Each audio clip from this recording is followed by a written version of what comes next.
Well, everybody, hi, welcome. It's time for the crew. Hello, What hello. we've got right now, we have Fred with us, BK Blaster, and the ever is it indomitable. Can I say that? Is that a good thing to say? Right? The indomitable. As long as Miss you know what the Crazy word Cat Lady. means. I'm pretty sure I know that's a good word. The indomitable. You never want to go to another country Can't and be start dominated. saying stuff in another language that you don't know what the word means. Was habt du gesagt? Yeah. I know what that says. What did you say? Namaste. Yeah, you know what namaste means? Well, it means hello. Hello, actually, and goodbye, I think. Namaste. I thought that was peace. Is it peace? I thought it was peace too. Yeah. Which is a good What does greeting. namaste mean? Peace. Exclamation, it means It's a greeting. Namaste. Yeah, peace. So it's peace to someone. Not necessarily peace. It's a respectful greeting. Oh, shut up. All right. That wasn't respectful. Yeah. Anyway, Very I respectful at do want to start off before we get into the show. Something very serious. Definitely a prayer for the people in Florida. That condo. Yeah. Those Have people. They, have those they found people. everybody yet? No. And those people didn't even have a chance. That's what's so sad. I immediately texted Fred. I said, "Dude, where does your son live? Because this is Surf Sun in South Miami." Miami. Yeah. Coral And I was Bay. like, he doesn't live at the Champlain, I think they call it. Which, I mean, when you look at the picture, that's bad. Yep. And I was talking with a contractor friend of mine. Buildings in this country don't just collapse. Nope. I mean, that just doesn't happen unless it's purposely. And he's. Hey, it's Kelly, all by herself. Hi, Kelly. Did you ditch him? Walter's cooking. Oh, good man. Well, Good man. Good But no, a prayer for those people down there because my buddy's his theory there's a sinkhole. That's what caused it was a Hey, sinkhole. Kelly, check this out real quick. Look at that. Look at Walter. I mean, Walter. Look at Walter. Look, doesn't he look like He looks so happy. He looks like he's a movie star. Yeah, that's movie star. Hey. Well, first of all, don't make fun of me with that picture because she had to take it like 5 times because my picture was always the one that was off. So I tried to make it as pretty and glamorous as I could. It looks very nice. It Yeah, looks very nice. Yeah, let's all do it. Let's all give the same pose. Everybody. Everybody do the same. It looks great. Do the same pose as Walter. Everyone do Walter's pose. Ready? Everybody do Walter's pose. There we go. Yeah. I mean, this is Oh, nice. Walter, I like your pose, Walter. Yeah, there you go. Look at Walter's pose there. Kelly's doing it. Yeah. All right. By the way, no, it's a very sad situation in Florida, and prayers for the people down there. And apparently, in 2015, there was a lawsuit about this place, about the outer walls. So definitely, the prayers for those people down there because that's Sure. just awful. Yeah. I don't even know if the rest of the building, I'm sure, is going to be condemned. The rest of the building, Sure. you can't live. They got to tear it down. Sure. So it's pretty sad. But I do want to start off, and it's been a couple of weeks since we all got together. Definitely was some sports stuff. Well, hold on. that's Related just- to that, Bill. Related to that, I saw some kind of thing about that some lady made an ominous phone call before it happened, or something like that. She was hearing cracks. She was hearing things that didn't sound right. Okay. And there's a guy who had his ring in the apartment. You could see the video of the building coming down, but the very sad thing is they didn't have a chance. This is like 2 o'clock in the morning. There's no chance. Yep. And it's really, really, really sad with what happened because buildings in this country don't just collapse. I know. Anyway. There's already conspiracy theories, people that posted in Facebook, Of course. My buddy thinks it's the sinkhole that started on the corner of the building. And once that happens, then it all just starts coming down. But they had not down there. The building was built in 1981. You're supposed to go through a 40-year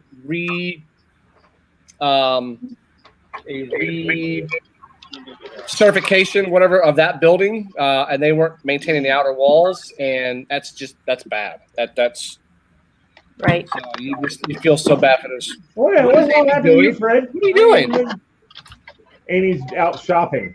Oh, very nice. Shopping, I Amy? just had dinner. Oh, nice. Amy. What'd you have to eat?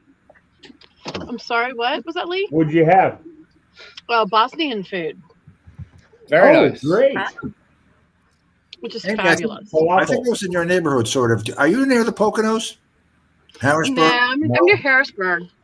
Oh, we went that way too. Was that 84? No, it's not 84. 80. We're near 81, 81. and 83. Yeah, that's where we were. Cool. That's the end of the story. Nothing interesting. That's the end of the story. We just drove through. Come visit. So, Fred, are you going to bring out the Blue Blanc Rouge? Oh, it's downstairs. I will. You got to start wearing that starting Monday, I think. What's Blue Blanc Rouge? That would be the Montreal Canadiens jersey that I gave him. That's got number 9. A very famous player for that jersey. Billy boy, I really do have it out because I had it on last night. I left it on the sofa, and I said, "Well, I'll just leave it here. I'll bring it upstairs when I do the show." And I just, you came got up to wear that on Monday. So I want to start off with Mr. Bailey. You being the soccer goalie, did you see the video of the Haiti goalie who botched a kick back from his own player? No. And he botched it, and it went in his own goal. How did he botch? You just missed it or something? Hold on. I've seen similar type of things where somebody passes back to the goalie and he totally misses it. Or I heard about it, but I hadn't seen one of it. the reasons. Oh my goodness! It's an own goal. So he kicks it back to him, and he botches it, and it goes into goal. Yeah. Yep, it happens. Yeah. Unfortunately. Like he had a brain fart. Watch the player kick it back to him.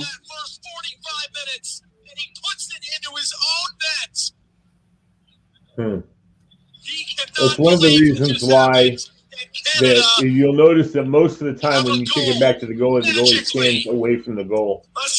Well, you would have thought he would have kicked it, so he's... Here comes again. Hold on. Just a simple back pass. Oh, that was Mike. And then the second one. He hits it with his instep. Just a simple back pass. Oh, yeah, the goalie was away from his goal like he's supposed to be. But then he lost it. Okay. The goalie, that's the goalie. Yeah. So that's one, you being... Because I was never really a soccer goalie. So you, as a soccer goalie, did he have a brain fart? No, he was just looking downfield and not paying attention to his feet. If your own player kicks it back to you, you can't pick it up in your hands, right? No, that's correct. You have to kick it away. And that's what he was doing. He was looking up the field where he was going to kick it, and he totally lost track of where the ball was. And then what happened, if you saw there, he went to kick it, and he kicked it with the toe of his other foot, and that's what got it away from where he was kicking it. It just was a big fiasco. Would you just kick the ball? I mean... That's what he was going to try to do. He was about to kick the ball, and he tapped it with his left toe, and it went past where he was kicking and into the goal. So along those same lines, and so I was watching a highlight of Portugal taking on France. Okay. So a player kicks it. That would be Portugal. Portugal, yeah. Portugal beat France. This is where I have the question.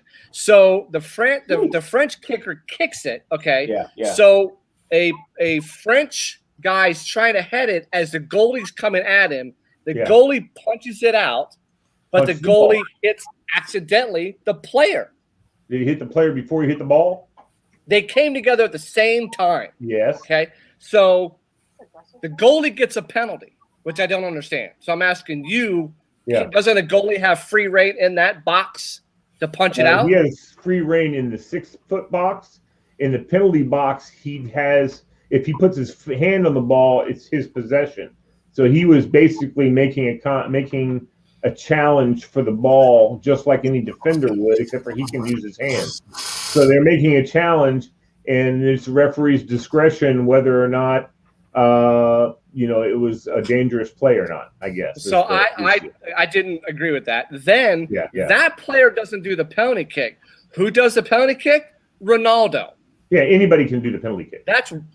I don't get it. I mean, Ronaldo. Anybody can do the penalty kick. And Ronaldo, that dude's probably got about 1 million girlfriends. I mean, that dude is. First of all, he's married. But Well, second, and his wife is beautiful, beautiful, beautiful. He's Almost an as beautiful insane. as Kelly and Pauline. I watched some of his highlights. The dude is insane. No, he he is is. an absolutely insane soccer Did player. you hear what else he has? He broke No. the internet. He has 300 million Instagram followers. Yeah. Well, this apparently was 300 million. No one. That's the highest anyone's ever achieved. Well, apparently this was his 100th goal or something like that. Like it was his. Oh yeah. No. So, He's one of the most prolific goal scorers in the world, no doubt. Anyway. Well, I will say this. So about the goalie coming out to challenge that ball, if he struck the ball first, then there should be no issue there. But if they came together ran the up same... and elbowed the guy with his elbow and then hit the ball, whatever. I don't know. I didn't see it, Bill. But usually I side with the goalie. I usually don't side with the player. I don't usually try follow and get the goalie. soccer, but looking at this image, I'll watch him any day. There you go. I mean, the dude is. He's a stud. He's a stud. He's anyway. Kelly, you know who Ronaldo is, right? No? Look it up on your phone or something. Yeah, he's Cristiano Ronaldo. He's probably got a million He's girlfriends. a stud. Anyway. He's a stud. Have all of you been to a Waffle House before? Of course, I have been anyway. Everyone's been to a Waffle House, right? No, Fred has not been. Well, you've been inside one, Fred. I walked inside with you guys, but I didn't need it. Right. I know. Okay. So there's a guy Hold on a minute, Bill. Kelly, what do you think? Kelly? Huh? What do you think? Oh my God, she was totally mesmerized. Yeah, he's a handsome fella. Walter, what is that move you're doing? No. He's showing her a picture of Cristiano Ronaldo. And now she won't say anything. Okay, so you can look at Ronaldo or you can look at us. Those are your choices. Right. Ronaldo or us. Speaking of Ronaldo, so he did a news conference after one of his games. Yeah. So at that table, they had Coca-Cola, which is one of the sponsors. Yeah, he got rid of it. He removes those Coca-Cola.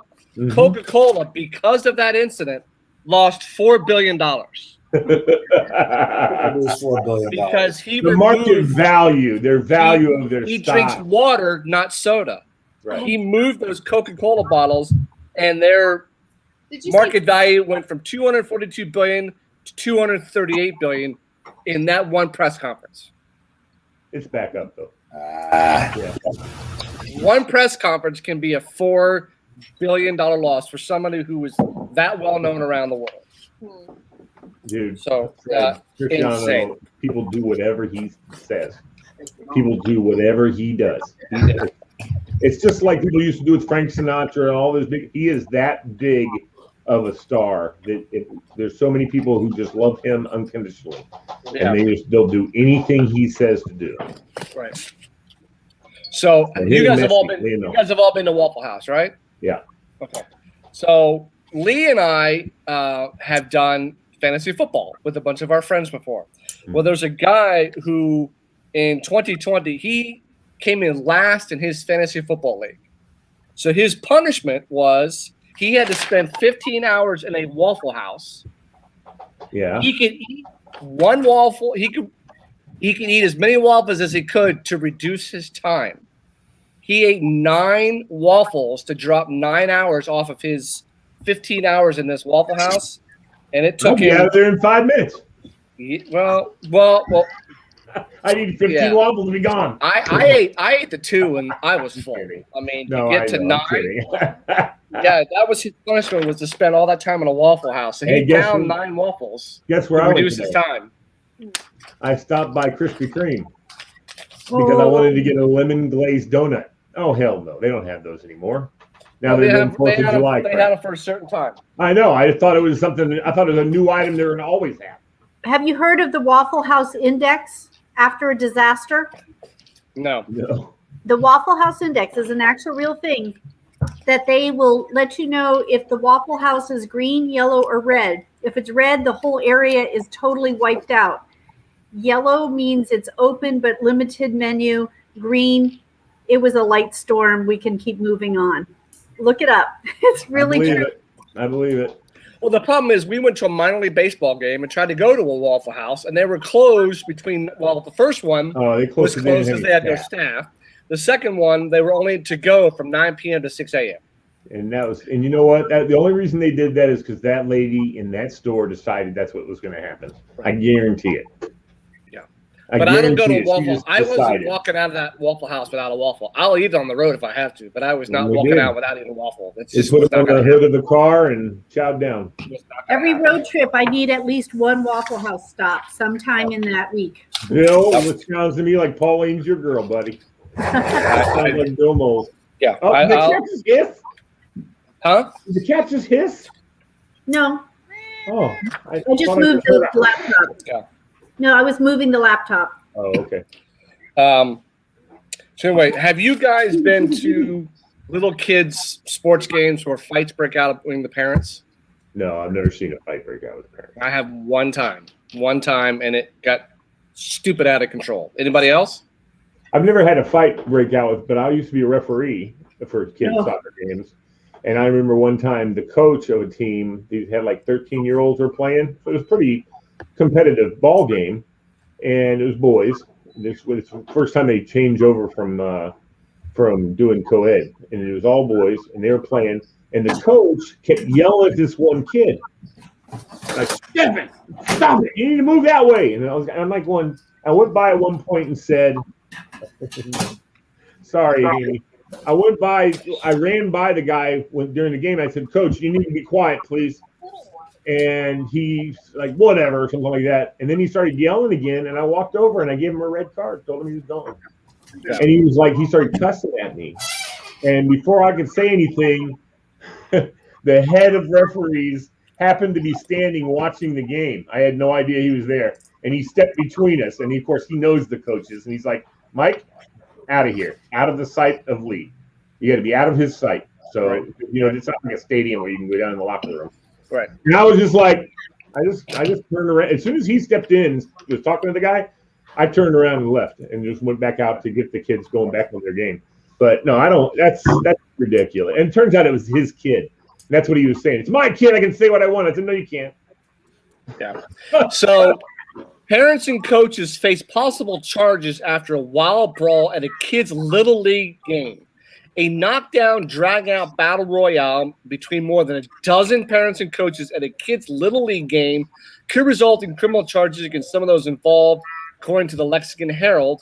Video of the brawl in Stanton, Kentucky, posted on Facebook, showed 12 adults involved, children on the teams ranging from 5 to 7 years old. This is T-ball. T-ball, yeah. Were said to be left in tears after the violent melee derailed in a planned trophy and medal ceremony. It got so out of control because of a botched call. But these are 5 to 7-year-old kids, and they've got to get into a fight. But the problem is it's become, huh? They went after the. Oh no, they don't have umpires. No, the parents. The parents. Yeah. The parents. Well, the one parent argued with the coach about that. But at that age, it should be everybody wins. I mean, it's just it's becoming more and more. I mean, basketball games, you're seeing videos of fights breaking out for no reason. I mean, it's just. I agree with the part about we need to settle the parents down, but I'm tired of this. Everybody wins. Everybody gets a freaking trophy. At a certain age, I mean, you're 5 years old. That's true. That 5-year-old is not going to understand what's going on. By the way, Colgan is going to what state championship game? They're going to the Class 6 Division state championship versus Madison in Indiana. Madison a good baseball team, brother. I know. So does Colgan, though. Colgan hasn't lost a game all season.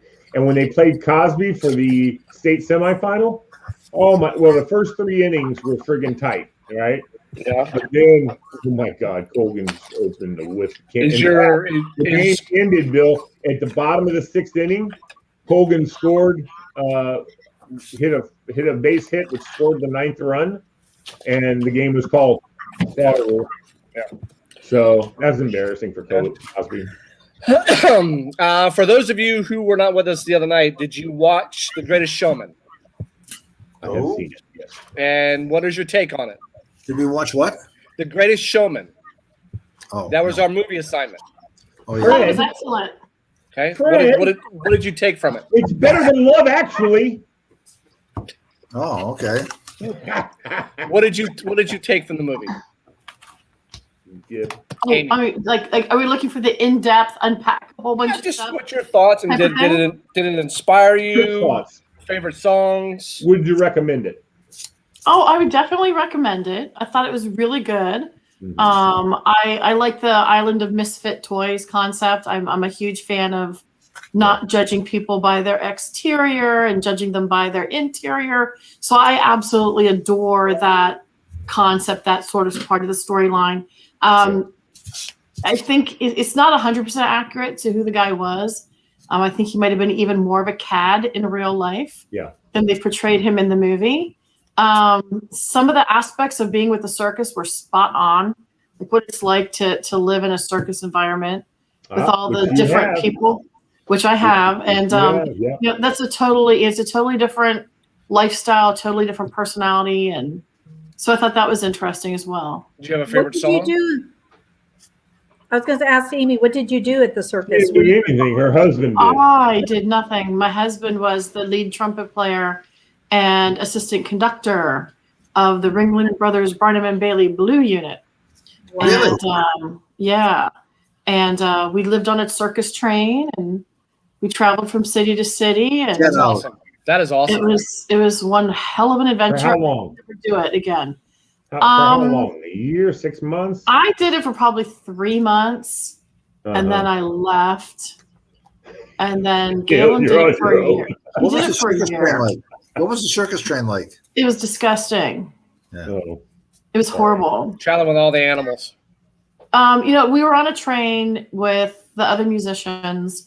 Like the bathroom shower, like the bathroom was it was like gross. It was like, imagine a porta potty version of a bathroom with like a toilet and a shower. There's a great big hole underneath the shower, and as the train would go, you could watch the ground, underneath you. And there was a sink in our room. It was a 6 by 7 foot compartment. Think about living with your spouse in a 6 by 7 foot compartment for 3 months. And you're still together. I could have killed him by the time I left. I headed back to Fairfax, waited for him to finish his contract, and I started graduate school at George Mason. What was a typical week like? Like you were in City A, for example, whatever. You're in Cleveland. Okay, then what? You do a couple shows in Cleveland? Yeah, they do like a show. Just depends on how many days they are there. It all depends on ticket sales and what their history is. And they would basically do a load in, when you get to the next town. And they would spend part of the day just setting up all the infrastructure, the sound system, testing all the safety equipment and the safety stuff. And all the vendors would set up their stuff, and they'd put all the, the makeshift, like the dressing rooms and stuff in the back. And all the clowns would bring their clown trunks in. I have a question. Yeah. This is something that I thought that I figured out for myself. I've never heard about that this is a fact. But when they're setting up the Lion and Tiger show, I see them laying down metal plates. Those are electrified, aren't they? So that the cats. I swear to God, that's what I thought it must be.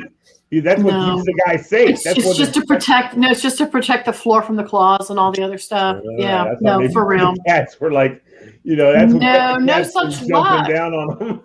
No such luck. I thought for sure that was the case. No, but when we were traveling, they had a big cat act, and they had elephants and horses and dogs, and the elephants were awesome. They were so cool. They were like dogs. They're literally like overgrown dogs. They were feeding a bunch of peanuts. And they are so spoiled. The elephants are so spoiled. So what was eating like? How did you eat? What did you eat? Well, we had a teeny tiny little dorm-sized fridge in our room, and a microwave bungee corded to the shelf, and we would just eat in our room. Sometimes we ate a whole lot of Where'd you get food pepper from? jack on wheat thins and melted on what? I was going to say, they didn't have a commissary or an eating They place? did, but the band train car did not attach to like the showgirls and the clowns and all those other people. So we couldn't get there. So there was something called the pie car where they would like, do grilled cheese and whatever. So they would also have like a portable mobile, like a food truck that they would park. So we'd eat there when they were performing. Okay. But yeah, it was interesting. Yeah. Wow.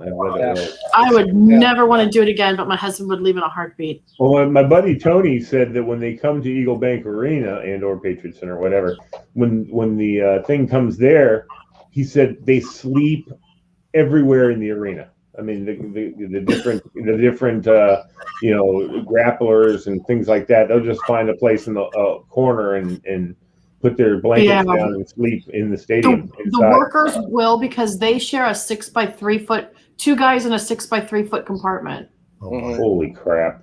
So for them, sleeping on the train is no fun. We got trapped. It was Wow. Yeah, I don't blame them either.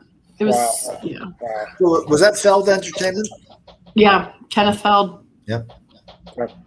Used to be in Fairfax, right? And they moved. Yeah, absolutely. Someone just sent me a TikTok. You have got to watch this. Okay. There are 3 people in a topless Jeep going through a car wash. Wait a minute, 3 topless people in a Jeep? No, That's what I was saying. Jeep Yeah, I know. is going through a car wash. I do the same thing. That's Beautiful. It's topless. And they're taking it through the car wash. Nice, I like it. Are you freaking kidding me? That's brilliant. I love Get it. in the shower. Did they film it while they're in there? You know what? Those people probably work for Barnum car and Bailey. wash. They don't have a shower. Yeah.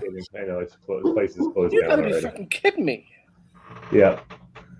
Oh my I God. asked my That's daughter them if she in the would- car wash. Nice. Going through the car wash. Are they wearing bathing suits and stuff like that, or? That's gotta be dangerous. That probably is very dangerous. I mean, that water's spraying pretty high power at you. Oh, well. But they're going through without the top. Oh my God! Wow. Sorry. Those are like some Idiot. Darwin Award people. There you Yes, go. it is. Yes, they are. Nothing like a topless car wash, I'll Oh say. my God. Hey, you know Yeah. what? There used to be those, Fred. Have you ever Remember been through- you ever been through one? I've seen them. I've seen them on the internet, but I've never been. I saw a guy go through the car wash. He had a truck with stuff in the back of the truck that wasn't covered. Yeah. Like he was moving and he took it through the car wash. I've seen it. I've seen that. Oh, well. What are you drinking How there, to Kelly? wash all his tools. Oh my God. Oh, what's Kelly drinking? What are you drinking there, Kelly? Oh, you're on mute. Hang Hey, on. Kelly, ask Walter if he watched the movie. You watched the movie. We watched the movie, and I'm drinking a margarita. Oh, nice. Very nice. Did he fix you the margarita? Well, it's it's pre-made in a bottle. He poured it for me. Oh, Oh, what I a was gonna guy. say, he's probably adding a lot to that margarita. Margarita mix done. Ice, Yeah. an ice tray for me. Oh, isn't that All nice of him? He's so All right, sweet. everyone. So we're coming up on 4th of July. Yeah. So when you were a kid, what was your favorite firework? 'Cause M80. they're ranked here. M80. Oh, you mean like what they look like? I don't know what So they. your I don't know what favorite they're called. firework to light off when you were a kid? Amy, your, M80. Oh, Amy, your mute is on. You're on mute, Amy, Pauline. You're on mute. Do you have a favorite firework? Amy, you're on mute. I wasn't allowed, so sparklers are the only thing that I had. Wow. I like the little snake ones. Oh, those are cool. Yeah. I used to like those too. Those are Bottle so rockets, baby. Bottle rockets all day. Bottle rockets. Oh, I like bottle rockets. I like Yeah, everything. Bottle rockets are good. Anything that fired off or blew up, I was happy with. You know what I used to like? Hey, Walter, you remember these? You nailed it to the tree and lit it, and it would spin Oh, yeah. really fast. That was cool. I used to like that one. We used to light those off. We put them on the ground. We didn't take them to the tree. Well, coming in at number 10 are even more sparklers than sparklers. Coming in at number 9 are the missiles. Missiles are pretty much the same as rockets. They just shoot off a lot quicker. Yeah. Coming in at number 8 are Roman candles. No. I was scared These are to so death of dangerous. candles. I had heard about a kid who was holding it the wrong way, and he lit it off, and they came down. The things shot down on his arm and like melted into his arm. I said, I'm never touching the Roman candle in my life. Yeah. No, hell Coming in, no. Coming in at number 7, the snappers, which are also known as throwing rocks. Oh yes, we have them poppets. They all call them poppets. Coming in at number 6 are the poppers. Oh, okay. Like those. Coming in at number 5 are the rockets. Rockets. Coming in at 4 are the ever popular sparklers. Coming in at 3 are the foundation fireworks, the ones you set on the ground and they go off. Coming number 2, the smoke bombs. Oh, I love the smoke bombs. Yeah. And then Well, you coming heard in my story. coming in at number 1 are the I'm classic having trouble firecrackers. connecting to the internet. It looks like a router issue, so try restarting. I said shut up. Unplug the router. Wait You 10 call that noise seconds. coming from? My Alexa just started talking to me. No, I don't know what the noise is. Hey, Bill, what was number 1? The ever popular firecracker. Yeah, but you know there's a ton of firecrackers. And on like not just one, but like on a whole string. Oh, those were always fun to do. You know, it's kind of like a machine gun going off. But M80s, dudes, drop those down the sewer. Boom! Yeah, I got in trouble for that. Yeah, we're not gonna go over. We're not gonna go over that. Sorry. Or you drop one inside of a 2-liter bottle. Are you guys all hearing that background noise? Or is it just me? I'm hearing it from somewhere. I don't know where it's coming in Can from. we all mute for a second and then come back up and see?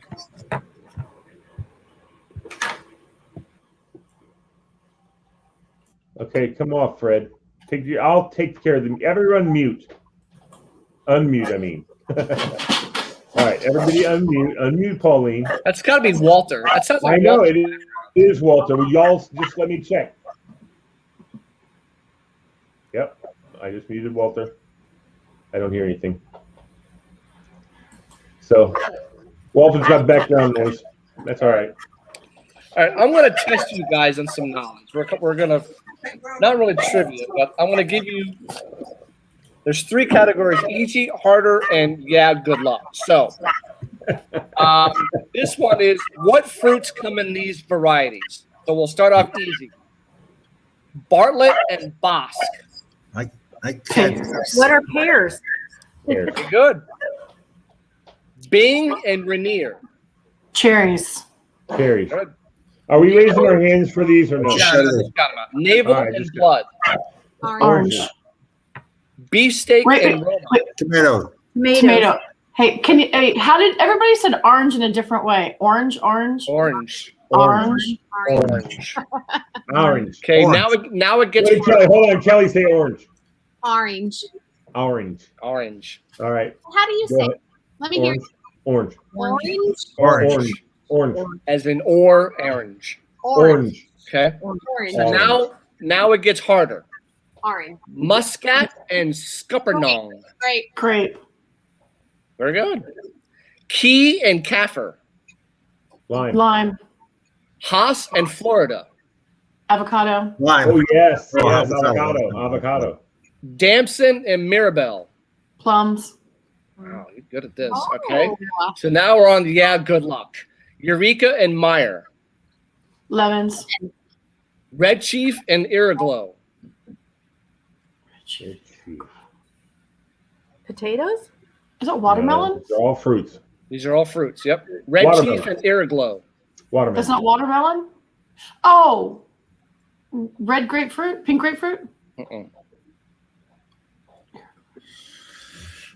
It's Red Chief and Iriglow. Which is this? Bananas. Grapefruit. Grapefruit. No. Strawberries. Mm. Strawberries. Mm. Red You know what? Red Haven and Harmony. Those are grapefruit. Mm-mm. Nectarines. Peaches. Peaches. Yep. Chubby Gray and Jubilee. Sounds like Jubilee. grapes. Great. Cherry tomatoes. Cherry tomatoes. Did you say? Can you say that one more time? Chubby Gray and Jubilee. Jubilee. Chubby Kiwi. Gray. Jubilee. I know this. Jubilee. Oh, I got an idea. What is? Oh my God. Mangoes. Uh-uh. That's not right. Though. That's not what I was thinking. I'm thinking kiwis. That's what I was thinking. No kiwis. What is Jubilee. watermelon? What is watermelon? That's watermelon. Okay. Watermelon. Jubilee Okay. watermelon. So now this is category Trio Bravo. Give the missing last member in these famous threesomes. So easy is Emerson Lake and Palmer. Palmer. Athos, Porthos, and Ethos. Ethos. No. Athos, Porthos, and Yeah, it's the Three other. Musketeers. It's one of the Three Musketeers. What's his name though? It's not like Athos and Porthos. It's Artemis. Aramis. Aramis. Aramis. Executive, legislative, and Judicial. Judicial branch. Kukla, Kukla, Fran Fran, and Ollie. Alvin, Simon, and Theodore. okay, now it gets harder. Oh. Brahma, Vishnu, and Oh, Did it gods. Brahma, Vishnu, and Krishna. Those Indian gods are. Is it Krishna. Krishna? Krishna. There you go. Brahma, Vishnu, and who's the third one? Indra. Ganesh. Whatever. It's not Krishna. No. Kali. I don't know. Brahma. Who? Shiva? Shiva. Shiva. Shiva. Shiva. Liberté, Okay. Eaglite, and Egalite. Fraternity. very good. Verte. Cyan, Magenta, and Yellow. Oh no! Hold on. No, hold on. Indigo. Ah, what is blue in Spanish? Cyan, Latin. CYAN, Cyan, blue, Magenta, magenta's and red. what? Yellow. Yellow. Wait a Yellow. minute, all my crap is answering. The color of ink. Blue. I wear them every year. Cyan, Azul. yellow. Winkin, Winkin, Blinkin, and Nod. Nod. you guys are good at this. Gaspar, Melchior, and Melchior. Malkovich. Melchior, Gaspar, and You- I don't know. I know. Gaspar, Melchior, and Tell me, I forget. Belhasser. Balthazar. Balthazar. And then now we're on good luck. Clotho, Clotho, Lachis, and I don't know who the fuck these people are. Schmock. Made that up. Clotho, Lachessis. So Clotho, Lachis, and I have no idea. We don't know. There's like Greek things. Atropos, the Fates. Yeah, I don't know. Pavarotti, Domingo, and Oh, Carreras. that's right. Duty, Which one? You look like him. Which one? You told me that. What was it, Bill? Jose Carreras. Okay, because that's not what Fred said, is it? No, I was saying that people said I used to look like him, but I don't think I did. Okay. A little. Duty, honor, and Core. Country. Yep. Duty, honor, and core. Triassic, Jurassic, and Cretaceous. very good. The Bad News Bears, Breaking Training, and Mighty Ducks? I don't know. No. Bad News Oh. Bears, Breaking Breaking Training. Training, and what was the third movie? Bad News Bears 3. I have no idea. It's like the third movie. It's the third movie, right? Right. Yeah. In the series? Yeah. Yes. Bad News Bears. I thought it was like Bad News Bears 2. And or Bad News something. Bears go to Japan. Very good. Bad News Bears go to Japan. Very good. Wow. Is that really what it is? Yeah. A couple more. I'm a member. This is How the Biscuit Crumbles. Translate these words and phrases from British English to real English. Oh, God. That's all Amy. Here's easy. Lorry, Truck. lift, Elevator. Elevator. nappy, Diaper. Diaper, I mean. zebra crossing, It's a street. Crosswalk. Yeah. Actually, it'd be zebra crossing, as they would say it. zebra crossing, a prom, I can't hear it. P-R-A-M, Stroller. Stroller. Pram. Stroller. okay, pram. Now it gets harder. Vest, What? vest, Oh, a vest is a vest. Wait a minute, it's not a Like a vest. jacket. Oh, Sweater. No, that's a jumper. what's a vest? what's a vest Oh, from no. British English to T-shirt. be Oh. specific? Undershirt. Oh, Undershirt. Yep. Yeah. Undershirt. Droughts. What? what? Droughts. Spell it. Oh. Yeah, what you said. DRAUGHTS. It's checkers. Yep. An engaged tone. What was that? Engaged tone. Engaged tone, like 2 words. Yes. Busy signal on a phone. Business signal. Yep. Yep. Busy. An agony aunt, whatever you want to call it. An agony aunt, however you say it. Tomato, whatever. Agony aunt. An A great agony aunt. aunt. Great aunt. Great aunt. Mm-mm. An annoying person. An advice columnist. Oh, Oh, that's funny. Okay. Braces. Glaces. Braces. Cinders. Oh, braces, suspenders. Okay. And here's good luck. Spanner. I know that. Wait a minute. It's not an umbrella. It's I don't know. Bridge. A spanner. Oh, bridge. That sounds right. It's a tool. It's a tool. A Oh, it's a spanner. hammer. Oh, it's a Not a hammer. A wrench. A wrench. Very Right. good. yeah. Tip X. Those- TIPP-EX. Tip X. Say that one more time. Tip X. TIPP-EX. It's something we don't even use anymore. Oh. What could it be? Tipex. Tipex. I don't know. We don't know. Whiteout. I Correction. don't know. Oh, A wow. Kirby grip. Lived in another A Kirby grip. Kirby grip. A Like vacuum K- cleaner. Like, wait, say that again. Is like curb B or curb Kirby. V? Kirby. Kirby grip. Vacuum handle. That was a funny guess, though. Oh, Kirby's a vacuum. Something women would put in their hair. Bobby pins. Very good. Correct. A serviette. SERVIETT. Very good. Napkin. And a napkin. Swede. A Swede. A Swede. Oh, Someone from that's Sweden. it's like a zucchini or cucumber, so some kind of vegetable. Rutabaga. No. Rutabaga. Very good. Rutabaga. Very good.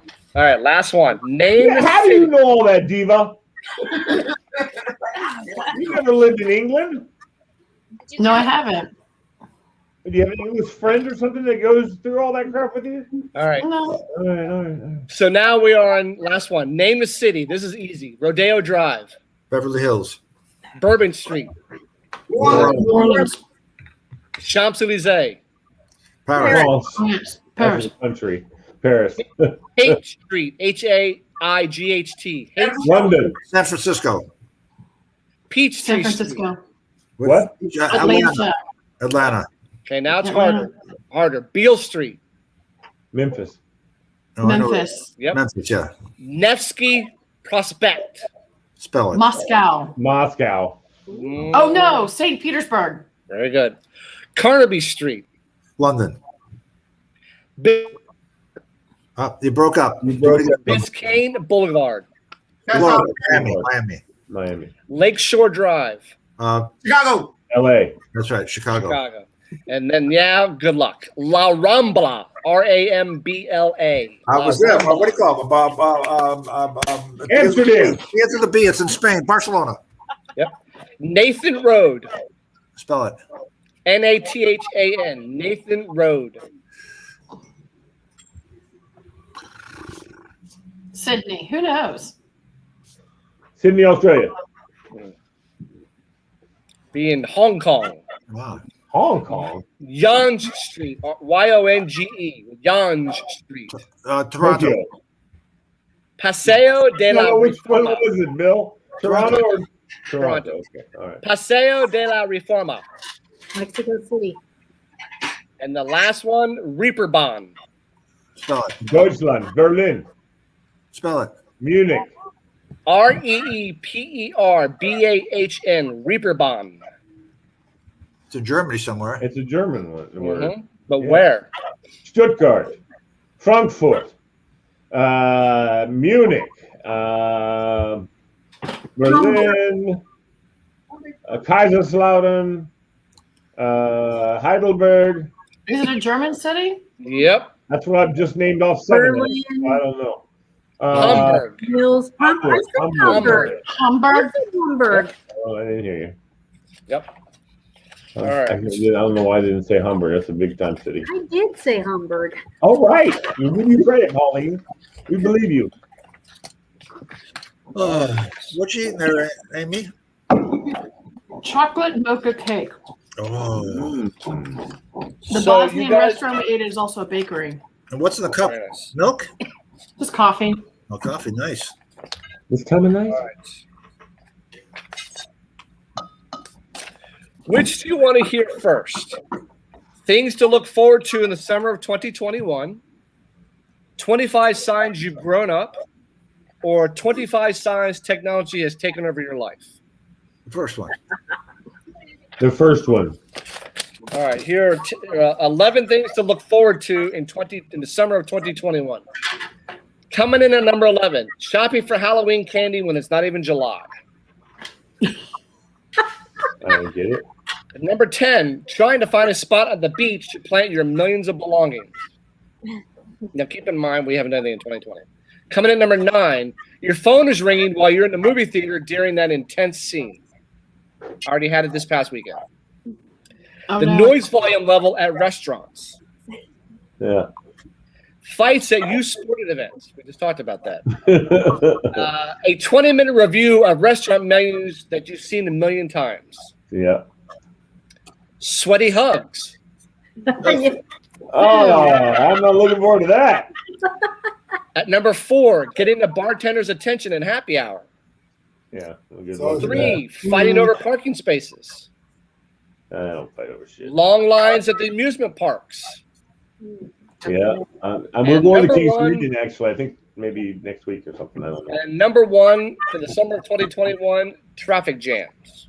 Yeah. Now, did you all see the ride that got shut down at Six Flags? I've No. heard about it. No. Hold on. Just tell us. This was a ride that got shut down.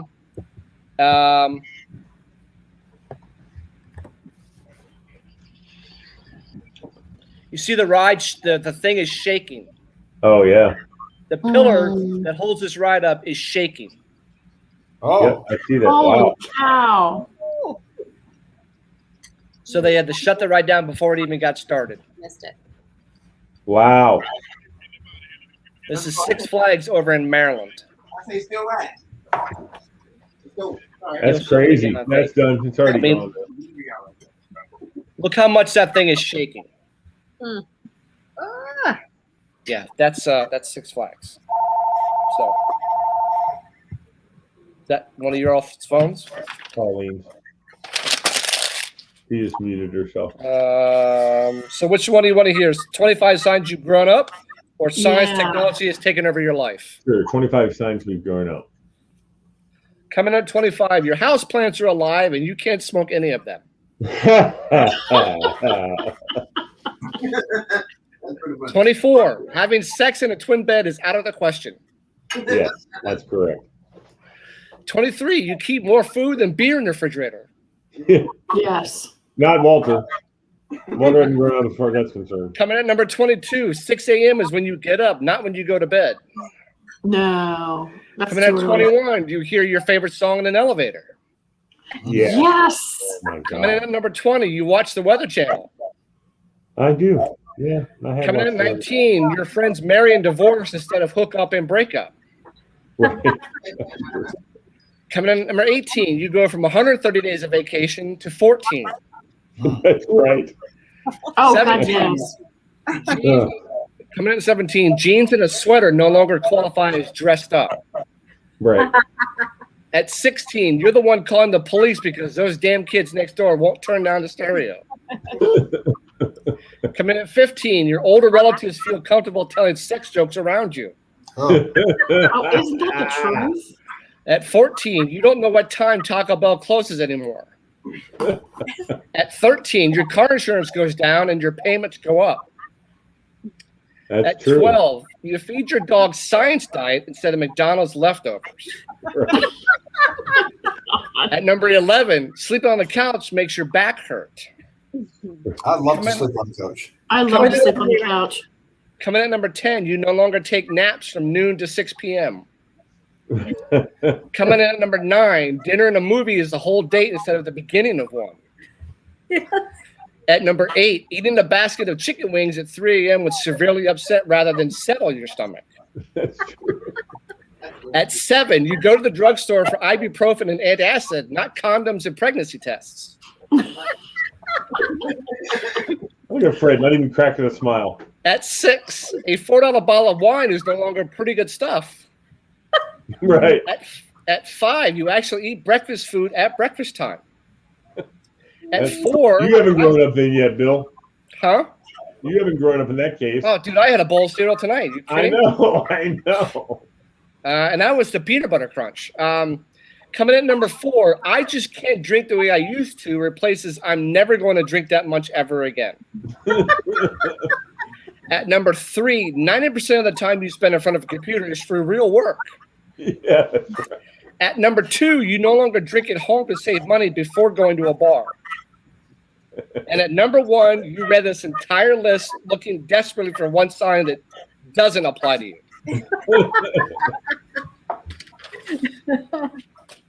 Bill has one. All right. You guys have favorite game shows growing up? Sure. Mhm. We'll kind of go around the room. What was your all-time favorite game show? Sure. Start with Lee. Oh no. All-time favorite game show. Used to be, and what'd you say? Press your luck. Pressure luck. Press Press Your Luck. That's an old ass show. hard enough. That's an old ass show, man. Press Your No, Luck is on here. my favorite is Price is Right. Price is Right. I probably would put Price is Right as my all-time growing Yeah. up. I mean, when you're at home sick from school, like really sick, and that's the only thing you want to do is just watch Price is Right. Dun, dun, dun, dun. Okay. Well, it didn't help that they had beautiful models as well. But anyway, and what did Bob Barker always say? Have your pets spayed and neutered. Neutered, yeah. Yeah. Mhm. That was I like his the little classic line. animals. Yeah. Paulie, what about you? I liked The Price is Right, but I was always fascinated with the Newlywed Game too. That was kind of Yeah. But that was before your time, though. I mean, those are reruns, right? I think those are reruns for us. I was young. I mean, they were Yeah, still. yeah. Maybe so. Yeah. Yeah, I did love that show. Oh, I know what I liked. The Tic Tac Toe. Oh, yes. I used to love Hollywood that Squares. too. Hollywood Yeah, thank you, Squares. Hollywood I Squares. love That was show. fun because I recognized man. some of those actors, from movies that my mom and dad would watch. And I'm like, oh, Right. that's the guy in that, Yeah. No, I did. I love that. Yeah. And they always had adult jokes going on that, I Innuendo. didn't get, Yeah, a lot but of you knew. innuendo. All right. yeah. Yeah. Go ahead, Bill. So what is yours now that you've heard all these other ones? Well, no, I had Price is Right, but this list here, can you guys even remember what the games are about? One was called Joker's Wild. Yep. Mhm. Yeah. I remember that one. What was it about? The card game. It was like cards. And Yeah, the one you, that's the slots. you had the slot thing and cards would go up and you pick Mhm. yes or no or high or low or whatever. I remember It's Academic, and I remember, you waited to see if That your was high just school was going to be Washington on. D.C. though. That was just Washington D.C. area because that was done by Channel 5 or whatever. But I remember one time, like, I think Lake Braddock was on there one time, or one of the All local them schools was sure, on there. Sure. Like you had your friends on there. Oh yeah. Oh yeah. Was Remote that- Control. That was the MTV game, I think, Yeah, I right? never watched. Yes. I didn't watch MTV The that one much. before you said, was it It's that's academic. It's academic. Her one of my neighbors, her father was the announcer. Oh really? Now Yeah. it's Hillary Howard. Yeah. Now it's my girl Hillary. Yeah, and he just passed away about Yeah. 5 years ago. Yeah. I'm Great. He was awesome. He was. What was his name? I forget his name. I'm driving me crazy now. I can't think of it. Yeah. sorry, folks, I got to roll. It's dinner. Go eat. That's fine. Do what you Have gotta do. dinner while you're watching. No, they're on a I'm date. kidding. Let them Oh, go just eat. shut up, Bill. I mean, When no, you're you're done, right. when you're done, join us. Right. All right. Um, Yeah. Nice to know. Matt McGrary. Pressure Luck was the best Yes. one. Pressure Luck. Pressure Luck was a good show. I like Yep, that that's show. on there. You remember Battle of the Network Stars? Yes. I do. Oh my I wish they would gosh, bring yeah. that back. Yeah, that I was, wish they that would was always too. fun to That watch. was a fun show. Um, That and the NFL stars. I used to like to watch the NFL. A whatever show that called was. Cash Cab. Oh yeah. Yes, Yeah, I oh, love that that's a one. great show. Yeah. What the hell was that Cash Cab is a about? great show. It's a video. You know what? It's a trivia show. You get in. This guy drives around New York in a cab, and he pulls up to pick people up who are looking for cabs. And the people get in, and he goes, "Hi, welcome to the Cash Cab." And they're all like, "Oh my god!" They freak out, and they're like, "Oh, okay, cool." So then he has all these different trivia questions to ask, and as you go along, you win prizes and you win money, and then they I don't pay you in remember. cash right then and there. Right. But you also risk it because if you keep going, and you don't get them right. They throw you out right there wherever they are in Manhattan. Right. Wherever you are, you get thrown out of the car. Yeah. Now, William, young William, Yeah. I would like a moment to address this question. Uh-oh. My all-time favorite, all-time is Jeopardy. There's no question about that. That's in a class by itself. But other than that, That's my Who favorite. do you think should be the permanent host? Aaron Rodgers. Aaron Rodgers. I think that's why he hasn't been Well, going to the maybe- games because he's going to be the new host. It's not going to be. You don't think it'll be Ken Jennings? No, Fuck, better not be. He's a dick. Mm-mm. it I could hate be Ken Jennings. George I mean, you Bush. gotta Would be, have I think personality to be able to do it. George Bush would be great at it. Yeah, he Have will. they done the Has he Jordan done Ford it? dude? He would Has be a George great Bush host. done it? No, but he would be a Oh. great host. He's funny. He is funny. He's entertaining. Okay, now I go back to the Match Game was probably my favorite growing up. Yeah. I loved Match Game. I loved it. I remember when Carly Yastrzemski was on. Really? One of the questions was spell Yastrzemski, and he purposely misspelled his name to the way most people spell it. And one of the people matched him, and they got like $50 or something. And he said, that's not the right way to spell my name. It was hysterical. Now, other shows I like from way back in the day are What's My Line and To Tell the Truth. These go back to the 50s. How about I Password? loved What's My I remember Line. Dating Game, and I remember the Dating Game music. Yeah. Yeah. I mean, that's classic. Mhm. I loved Password. Password. I like Password. I also liked, how about this? The $1 Million Pyramid or whatever it's called. Oh yeah, or the $100,000 10,000. pyramid. The think $10,000. I actually- 100,000. I actually might change my show. I used to love Whose Line Is It Anyway? Yeah. When they would just do like off the cuff and just make stuff up. all the time. That's what it's all about. Wayne Brady is so good at just making stuff Mhm. up. And I remember distinctly a couple episodes when they would have Robin Williams on, and my they God, couldn't yeah. keep up with him. Nope. I mean, because his brain was a million miles an Yeah, hour. yeah. And They were right with him, even though. he made them great character. Yeah, absolutely. But that was and it's just random. You can watch all that on Audience. YouTube. You can see all those on YouTube. Yeah. It's fun. I find myself dropping right into that black hole when I start watching those on YouTube. It's Oh my what God, you're up. happens. It's 2 o'clock in the morning. You go, what am I doing up? Exactly. Wait, I just nobody said Family Feud. I just realized nobody said I Family know. I Feud. know. Well, Holy cow! That's one of my favorites now. Hey, listen, They have you know, them. the They other have one. them ranked now. They have them ranked. Let me throw another one out at you before you read the rankings, okay? The other one that I remember distinctly, and no, I've forgotten it already. What's the name of that show? Of course, they had damn it, I forget. Sorry, go ahead, Bill. What, Sorry what about was the one where you'd roll the dice? Do you know what I'm that. Was talking in about? Price is Right. No. No, It That was like wasn't the in whole, Price is Right. Marvin Henriquez. like the whole thing. It was like What a dice! So they had the dice roll on Price is Right. yeah, but this is like a totally separate game. So on the Oh, Price is yeah. Right, Show, Bill. on the Price is Right, what was your favorite game that they played? Plinko. Plinko was my favorite. Yeah. I love Plinko. Oh, I liked when they had to punch their hand through. Oh, those are cool too. Yeah, Yeah. that was cool. Yep. So they rank them. Coming in at 10 is the Newlywed Game. Number 9, What's My Line? Mm-hmm. Coming in number 8, Password. Mm-hmm. Yes. 7, Hollywood Squares. I remember he was always on there. Coming in at 6, they would have Who Wants to Be a Millionaire? Oh, I'm not a fan of that. That was I used to love that show. At 5 is The Price is Right. Yep. At 4 is Match Game. Yep. 3 is Family Feud. But they have in here who would be your favorite. Who's your favorite host? I like Richard Dawson. I always thought Richard Dawson was smooth with the ladies. I loved his tux. I mean, I like Steve Harvey, but Richard Dawson to me was. Oh, I like Richard Dawson, but I'm gonna tell you the funniest one is Steve Harvey. He's freaking. I love when he freaking gives the people a hard time when they say something that's already on the board. He's like, "Are you sure?" Others are Louis Anderson, John O'Hurley, Richard Karn, and Ray Combs were the other hosts. I liked Ray Combs a little bit. Yeah. They have at 2 Wheel of Fortune, and they have number 1 is Jeopardy. This is Jeopardy. Yeah. But some of the others, I don't even remember. Queen for a Day. Oh, yeah. Oh, how about the $1.98 beauty show? Wait a minute. Do you guys remember that? Queen for a Day was from my day. They don't have that on there.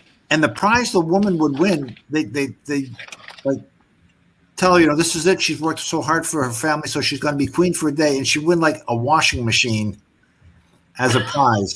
Right. Because it's a woman, right? That's what a woman wants.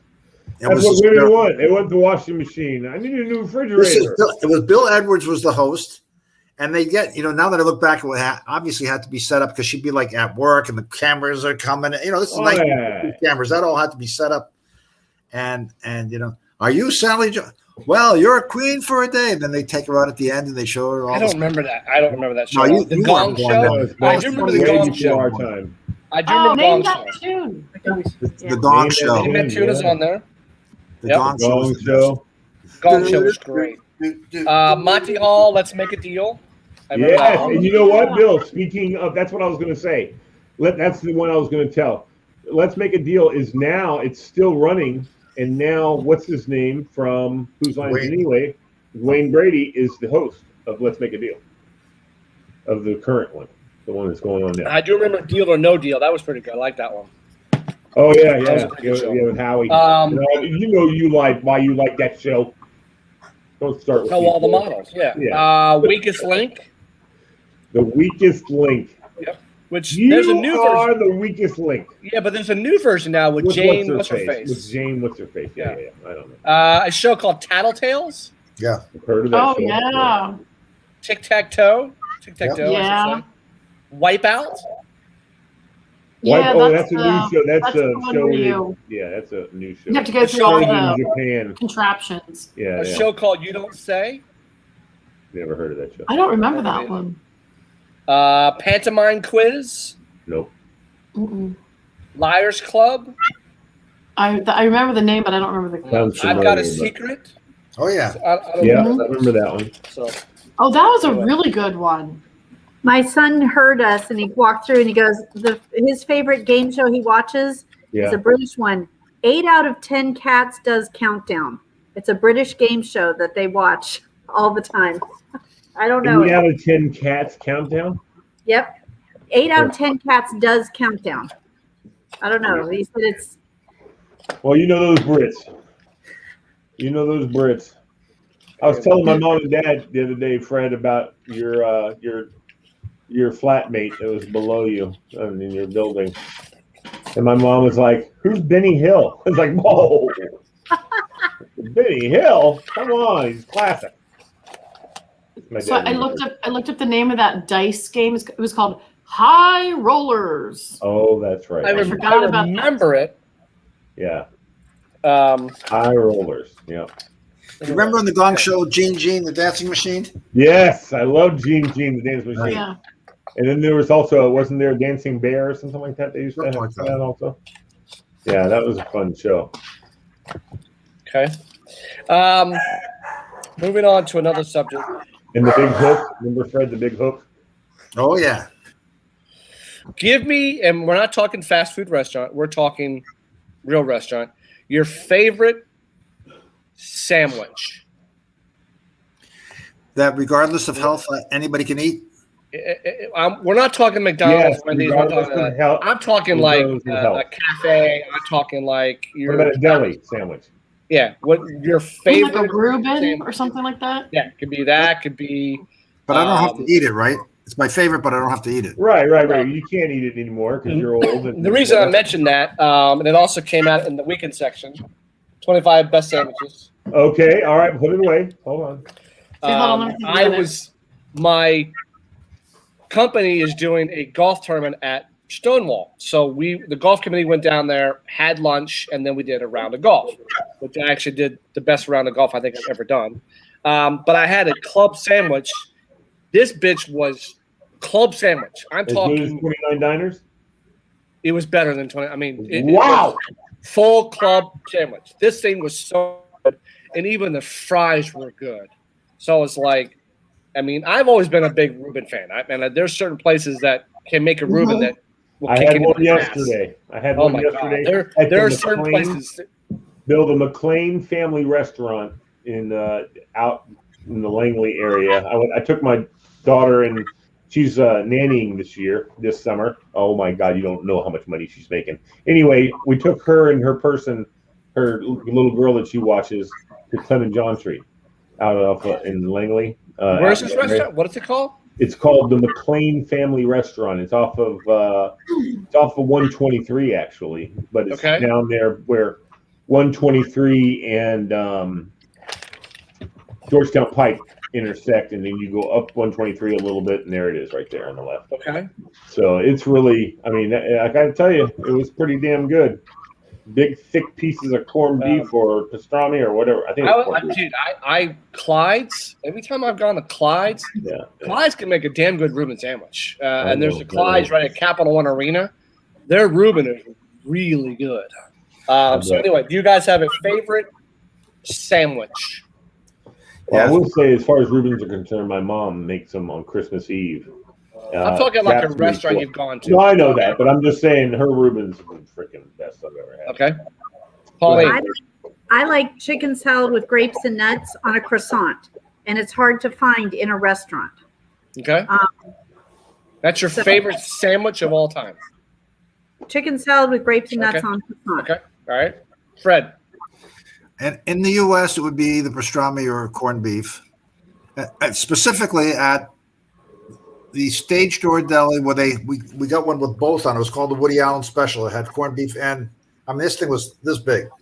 But my all-time favorite sandwich is a smoked meat sandwich from Montreal. You can pretty much only get them in Montreal. You can get them elsewhere in Canada, but smoked meat, it's called. And you usually get it with fries and a Coke. It's unbelievable. It's a dream come true. Okay. Google smoked meat, you'll see. Okay. Amy. Oh my gosh, this is like hard. I can come back to you if you want. Yeah, give me like 2 seconds to think this over. Wait, I wanted to hear everybody's before I gave mine.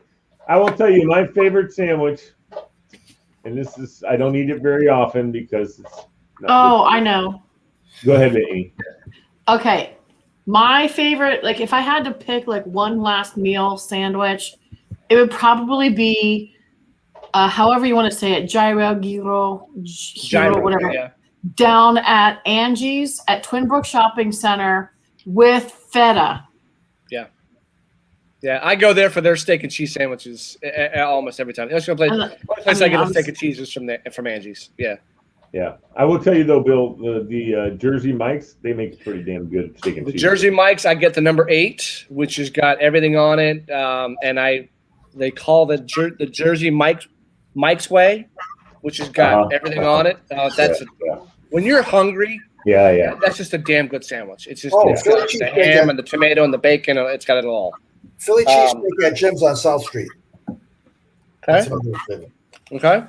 My favorite is I will put it out. We were in Fort Lauderdale we were getting ready to go on a cruise, and we were staying at a hotel the night before, and we went over, and I went to this. I saw these German flags, and we pulled up, and there was a restaurant called Get Müllers, who was one of the greatest soccer players that ever played, but it was closed for the season. Johan Cruyff, but okay.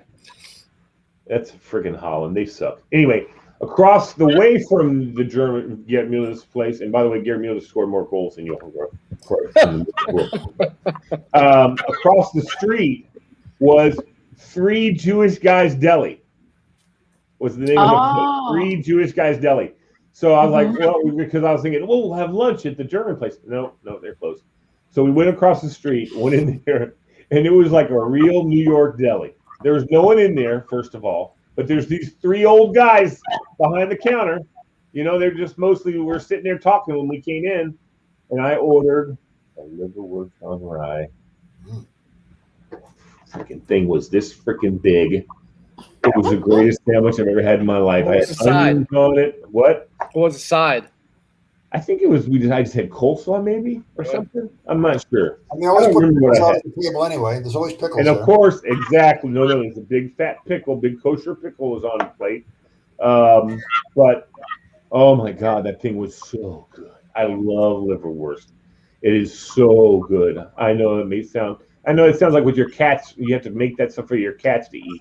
But it's, oh my God, it was so delicious. I was in heaven. Tony and I, we're starting our barbecue restaurant tour. We start tomorrow. I might come. Sure. We're going to a place called The Bone in Gainesville.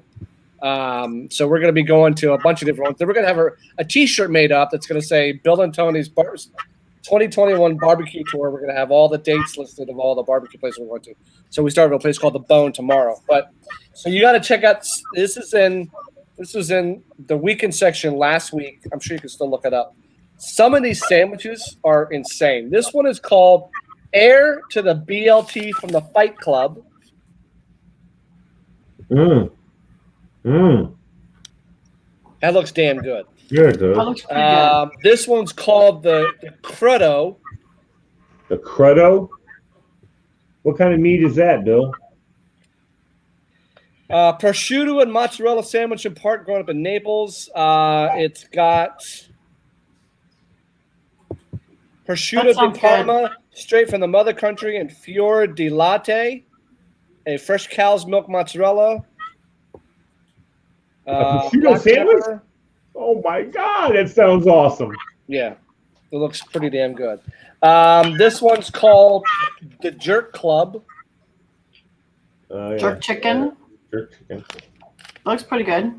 What has it got on it? Chicken breast need to taste good before you add the jerk seasoning. This one's called the Prime Time. Nice. Look at that thing. What kind of bread is that, Bill? Is that on a biscuit? It's on a buttermilk biscuit. It's at the Preservation Biscuit Company. Oh God. That looks tasty. These are Where all is that? Where's areas. the Preservation Biscuit Company? It's in Falls Church on East Fairfax Street. So we might take a little journey down there. I've never even heard of that place. That's cool. Wait till you see this one. My son is FaceTiming me, but I'm trying to answer. Oh, here, go. This is a pepperoni croque signor. Oh my God! You got to eat that with a fork and knife, dude. You can't even pick that up and eat that. And that is at the Pizzeria Orso, and that's on Maple Avenue in Falls Church. I can't even pronounce this. These are all in Northern Virginia-ish. Yeah. It's where is it? Spell it. It's called that, and it's Stracciatella, Polipo e Stracciatella. That. No idea. That looks unbelievably good. Yeah. Is that like broccoli rabe on there? Is that what that is, or rapini? Yep, it's got rapini. Okay. Forced fried octopus, rapini, and burrata to share the same squid bun. Burrata, that's octopus, that's so good. I can't even pronounce this one, but that's. We live in Ohio. My mom and dad side love Hawaii. On top. That's like a banh mi. Yeah. That looks good. That's in Arlington. This is the Butcher Shop dip. Oh Holy my cow. God. Mm-hmm. Fred, it better come in a bigger bowl. The au jus better come in a bigger bowl than that. That's like that's for this pouring is on. mufflata. Yeah, muffaletta. Yeah, those are good when they're really good. Yeah, I've never had one. I don't know. Orzo con huevo torta. What does orzo mean, Diva? What's orzo? Orzo, it's like a pasta. It's like a rice-sized pasta, right? Yeah. Kind of Mhm. Okay. I mean, it's very familiar to me. I just don't. I can't place what it looks Here's like. a smoked lamb pita. Okay, that looks pretty damn good. Look at that. Oh my God. And that Anything is at smoked is the amazing. Pauline doesn't like anybody to eat lamb because they're poor little lamb. Salamaria.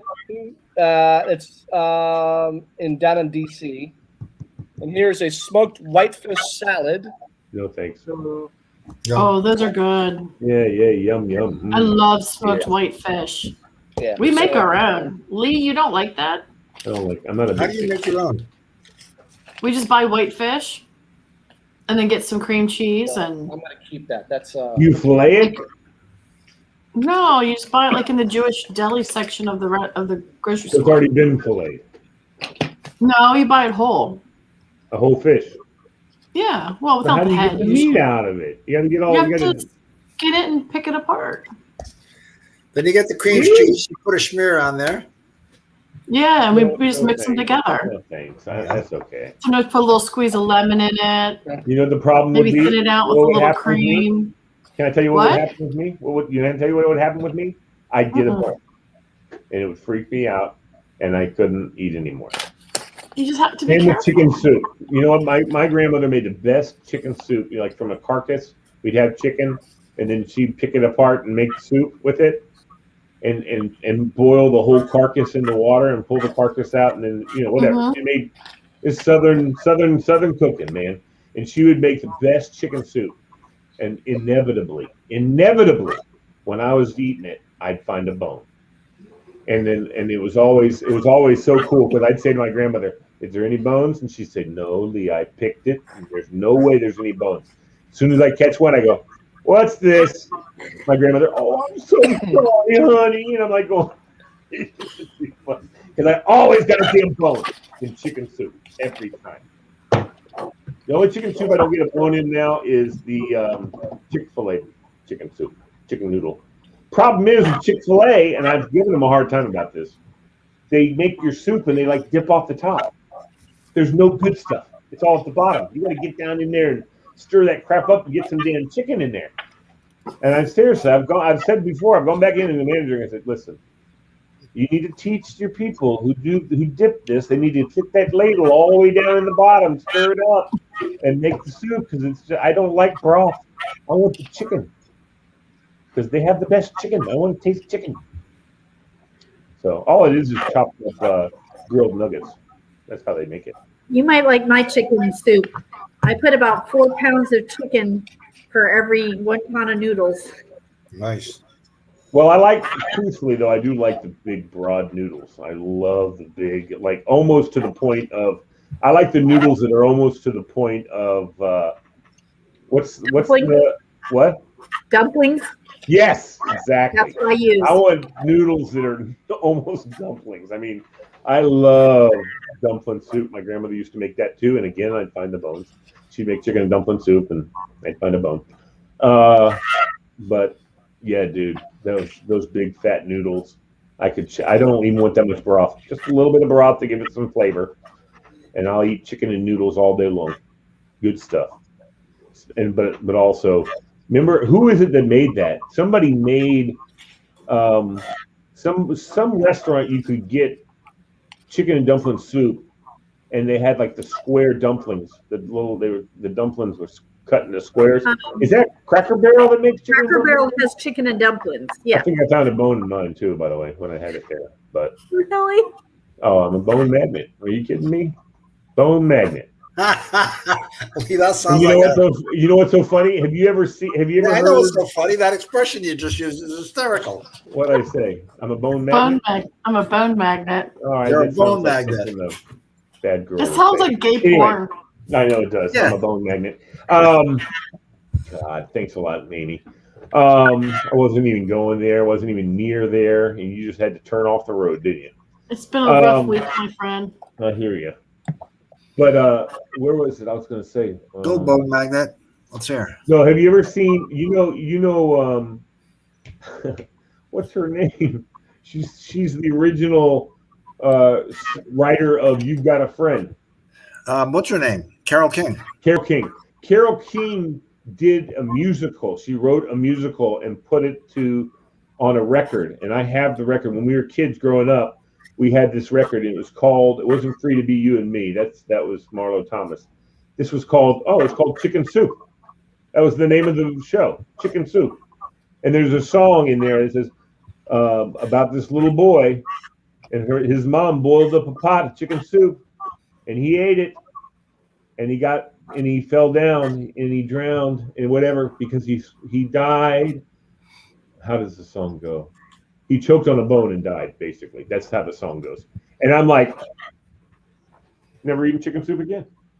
I mean, hell no, except for my grandmother's. I don't eat chicken soup. I mean, I'd have you know what? As much as I'm sure you make great chicken soup, Pauline, I don't know that I eat it. I just can't trust anybody.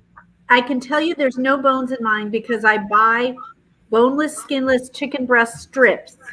Okay, all right. And I buy the boneless, skinless thighs, and I chop them all up. So I buy them boneless. All right. I don't eat the whole chicken. Boil up a pot of chicken. What else you got for us, Billy Boy? And swallow it away. So I decided I wanted to expand our show. So I bought a couple books. One book of totally awesome, useful information. Good. Like what I got Fred. That's cool. Then I bought a book, Can Holding a Fart In Kill You? Yes, I like that one too. What was the books that I bought you, Fred? Yeah, they're here. But I got the light going. I can't see here. Hang on. So I wanted to know if a fart could kill you if you held it in. No. And it says here, flatulence, colloquially known as farting, is considered taboo in most social settings, particularly if accompanied by an unpleasant odor or noise. This unacceptability makes it feel compelled to hold in the gas. It has led to some to ask whether this retention of flatulence is harmful. For centuries, it has been believed that retaining flatulence could be dangerous. So you never want to hold in a fart. I've held in lots. Roman Emperor Claudius even passed a law legalizing flatulence at banquets because of health concerns. At the time, the widespread opinion was that a person could be poisoned if gas was not emitted immediately. So holding in a fart could kill you. I've held in farts. Yeah. Now, have you all ever sneezed and farted at the same time? I've coughed and farted at the same time, and I have sneezed and farted at the same time too. Yeah. But usually, when you sneeze and fart, Bill, you also pee. What? Okay, next topic. I've had a little bit of pee. So there's a bunch of cool stuff in here.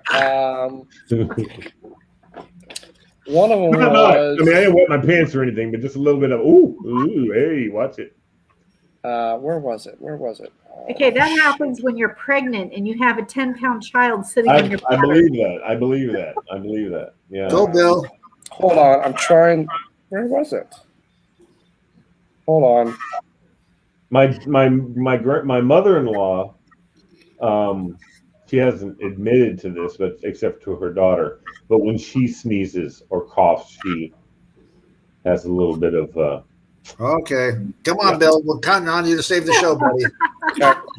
We've gone downhill into urination, Bill. Well, why does helium alter the human voice? It dilates your vocal cords. It cools them? Cools your vocal cords? It dilates them. It dilates them. What is helium? Helium is an inert gas that is lighter than air. Because helium is lighter than air, it has a greater velocity than air at the same temperature, which means that the speed of sound in the helium is faster than oxygen. If inhaled to excess, helium can be dangerous. Okay, should have known that years ago. Interestingly, sulfur hexafluoride has the opposite effect of helium, slowing down the speed of sound and making the voice lower. Yeah. Oh, I want some of that. That'd be so. That was on.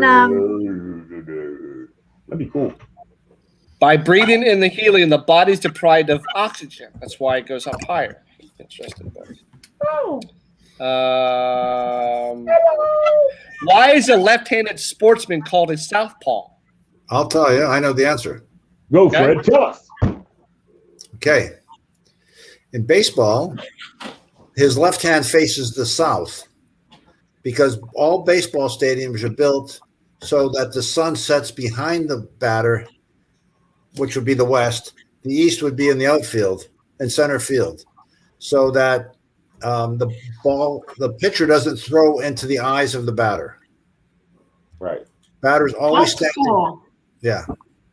So left-hander, it'd be weird to show you now, but I mean, stand up and figure it out. That the sun's going to set. The games are in the afternoon or evening. The sun's going to set in the west. You want that in the outfield. That's why the outfielders. That's why the outfielders put their hand up and they also have sunglasses on. Yeah. Right. They're looking for the ball, and they're not likely to get hurt. Sometimes you'll see one lose one step, take a couple steps away so they don't get hit. When you're facing a 95-mile-an-hour fastball, you don't have time to get out of the way. Right. So, right. you know, in fact, It makes a lot of sense. And, you know, they have those sunglasses. They have the glasses, the sunglasses that have the flip up so that they can see what's going on down in the field. But then when it's going high, they flip it down so they can block their eyes. Right. So, and you're not likely to get hurt. You're not likely to get hit by the ball because you can just Except stop. unless you're Jose Canseco. There you go. That Fred had is to do right. with sun. I will tell you the last Major League Baseball game played in a stadium that didn't meet those directions was Jarry Park in Montreal before Olympic Stadium in late 60s, early 70s. They had a park. They built it wrong, and it had been used for years. And before the Olympic Stadium was 76 Olympics. So the next year, Montreal was getting the Olympic Stadium to use for baseball. And so they played in Jarry Park for a couple of years, where my mother used to be on the city championship softball team. So that stadium goes back a number of years. Yeah. Mm. So there you go. That's a long answer to softball. Fred, guess who wants me to join my LinkedIn? Tony. Kevin Turner. Oh, he already hit me up a couple months ago. Oh, yeah, I got hit up on Kevin Turner. All right, so let me ask you guys a question. Hold on. Where's my notes section? Wait a second. If given $100,000, what food would you try that you know might not go well? 100,000. Liver. Well, let's say you're given a plate of liver. No, let's say your choices are a plate of cicadas. No, a plate of dog poop. I'm not going to eat that. I don't care how much. A plate of cicadas, or a plate of dog food. Something from another country that has no name, and you're going to be given $100,000 check. Oh, I'll eat the thing. You know this is not going to go well. Would you do it? Yeah, not for dog poop. No. They're going to give you $100,000. I don't care, Bill. I'm not eating dog poop. No, I'm not. Nobody's going to. Doesn't matter if it comes back up. But I don't care. For $100,000. I'm not eating dog poop. Ain't no money in the world make me eat dog poop. Maybe chocolate-covered ants. That would be it. Oh, in a minute. I eat those in a minute. For $100,000. Wow. Okay. Chocolate-covered ants? Hell yeah. What the hell's wrong with that? I eat those right now for free. You give me some chocolate-covered ants, I'll eat them for free right now. Okay.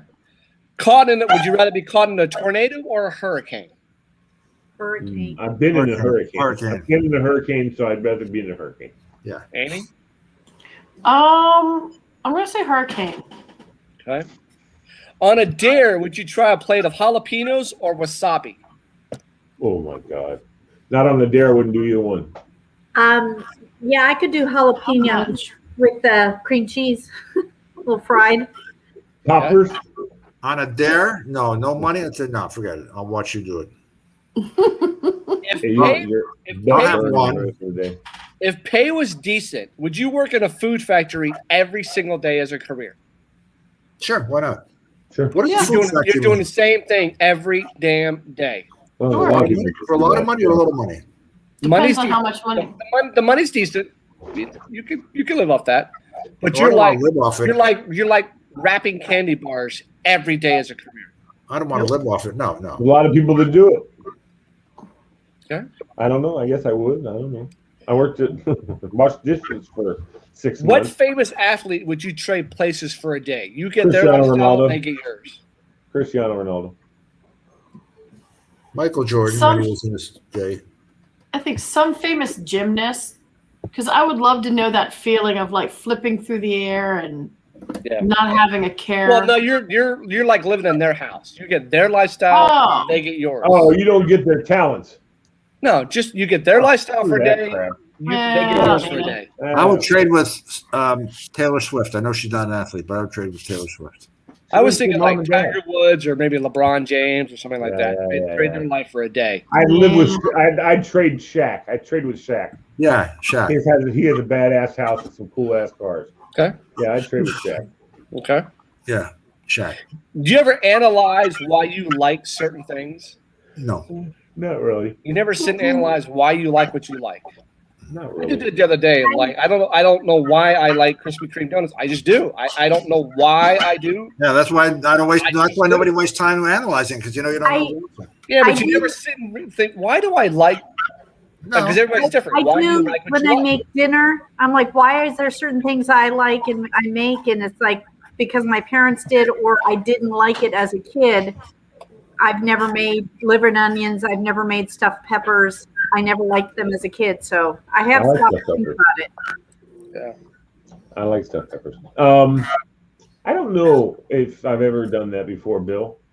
I know that I wonder sometimes why I don't like certain food. You know, there's certain things that I don't like. Or music, I know or what I don't food, or why you like why you do it. Like Like, why do I love muffins? I was talking with a friend of mine the other day. Why they like Pepsi, I like Coke. You just can't explain. I can. Just Tastes do. better. If everybody's taste is different, but it's weird. Like why? Yeah. Why is Pepsi taste great to some people and Coke is better to other people? This comedian that I follow, John Crist, he's a doesn't curse and stuff like that in his shows, but he's a PK. But I follow him on Instagram, and he just posted they're in Spokane, Washington, and he said he asked this lady. They went to this restaurant, and he asked the waitress, "Yeah, I'll have a Coke," and she goes, "We don't serve Coke here, and we only serve RC Cola." He's like, "Where the hell am I?" I mean. Like, how old is this restaurant? How long have they been serving soda? Only RC Cola. Wow. Yeah, that's all. He said, "What's wrong with Spokane?" And he had some other things about Spokane too that were weird. Like they have a big, like in the town center. He goes, when you go to a city, they have like a statue in the town center or a fountain or something like that, but not in Spokane. He goes, "Look what they have," and it was a red flyer wagon, oversized big wagon, in the middle of there. I'm sure that's where they made the red flyers or whatever they were, whatever they're I mean, it's called. also like A&W versus mugs. I'll take A&W any day over mugs, and you cannot put vanilla ice cream with mugs. You got to put vanilla ice cream with A&W. It's just the taste. It just And my I can't son stand swears root beer. something root beer. about a root beer float is just I amazing. hate root beer. Hate root beer. I don't know why. I I've never loved it. A&W root beer. I'll drink that all damn day. But I No. drink sodas anymore. So I tell you what I do like. I love cream soda. Oh my god, I love cream soda. yeah, cream That- soda. Make diet cream soda though. They make also in Maine. We got there's a place that has all these different kinds of sodas. Orange cream sickle soda. Oh my god! Talk about Yeah. good. There's It's a little a- bit like that. Yeah. Yeah. There's a Walmart brand that's orange cream. Yes. It's Yeah. oh, it's good. Yeah. Yeah. Where's They this still place in- have these Lee, where's this bottles. place in Maine? Bar Harbor. It's in Bar Harbor. It's just it's the shopping center or something like that in Bar Harbor. It has a whole bunch of because they have a lot of microbreweries there. As a matter of fact, the blueberry soda, you can get blueberry soda in Maine too. That is absolutely delicious. By the way, are you going to Maine anytime soon? I was getting ready. We were going to go, but we've decided not to because Ben's My blueberry ale. well, no, but Ben's going up, so maybe they can send some home. Ben, Yeah, just give me a Ben- 6-pack. Ben is going with Mom, and Ben's going to kind of make sure she's okay and be her helper. And Mary and I were going to go. Madeline, of course, is making buttloads of money in nannying this summer, so she's not giving up on that. She just got paid today. She watches this girl 2 days, full days, mind you, $180. $90 a day. What? I'm like, God, she's making. How long does she watch them a day? Okay, so she watches 2 different families' kids. One family she does 3 days a week. One family she does 2 days a week. The one that she does 3 days a week is 2 kids. So How many hours a day? Oh yeah, 8 hours or something like that. It's like $10 an hour. Okay. Oh no! She's making 70. No, she's not. Sorry. Yeah, you're right. No, it's more, but it's more. I don't know. Yeah, like $10 an hour, but that's good. She's making. It's all cash every week. She gets paid. Nice. Mary is going to be teaching summer school this summer. And she couldn't pass up the deal because they're giving special ed teachers. Oh, what happened, Bill?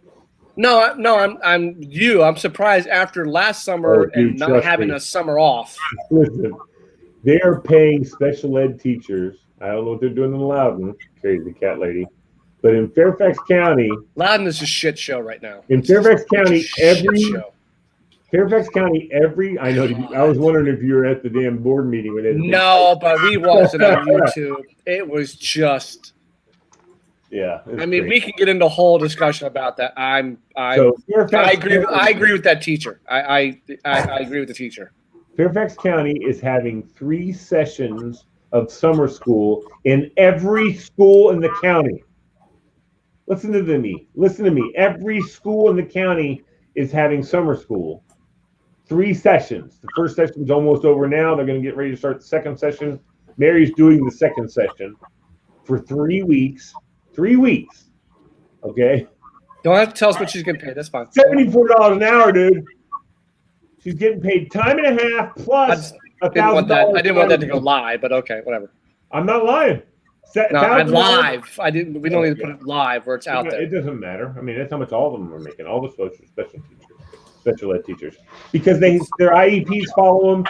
She's going to be a resource teacher too, so she's getting that kind of money as a resource teacher. Right. She's not even having to have her own class. Yeah.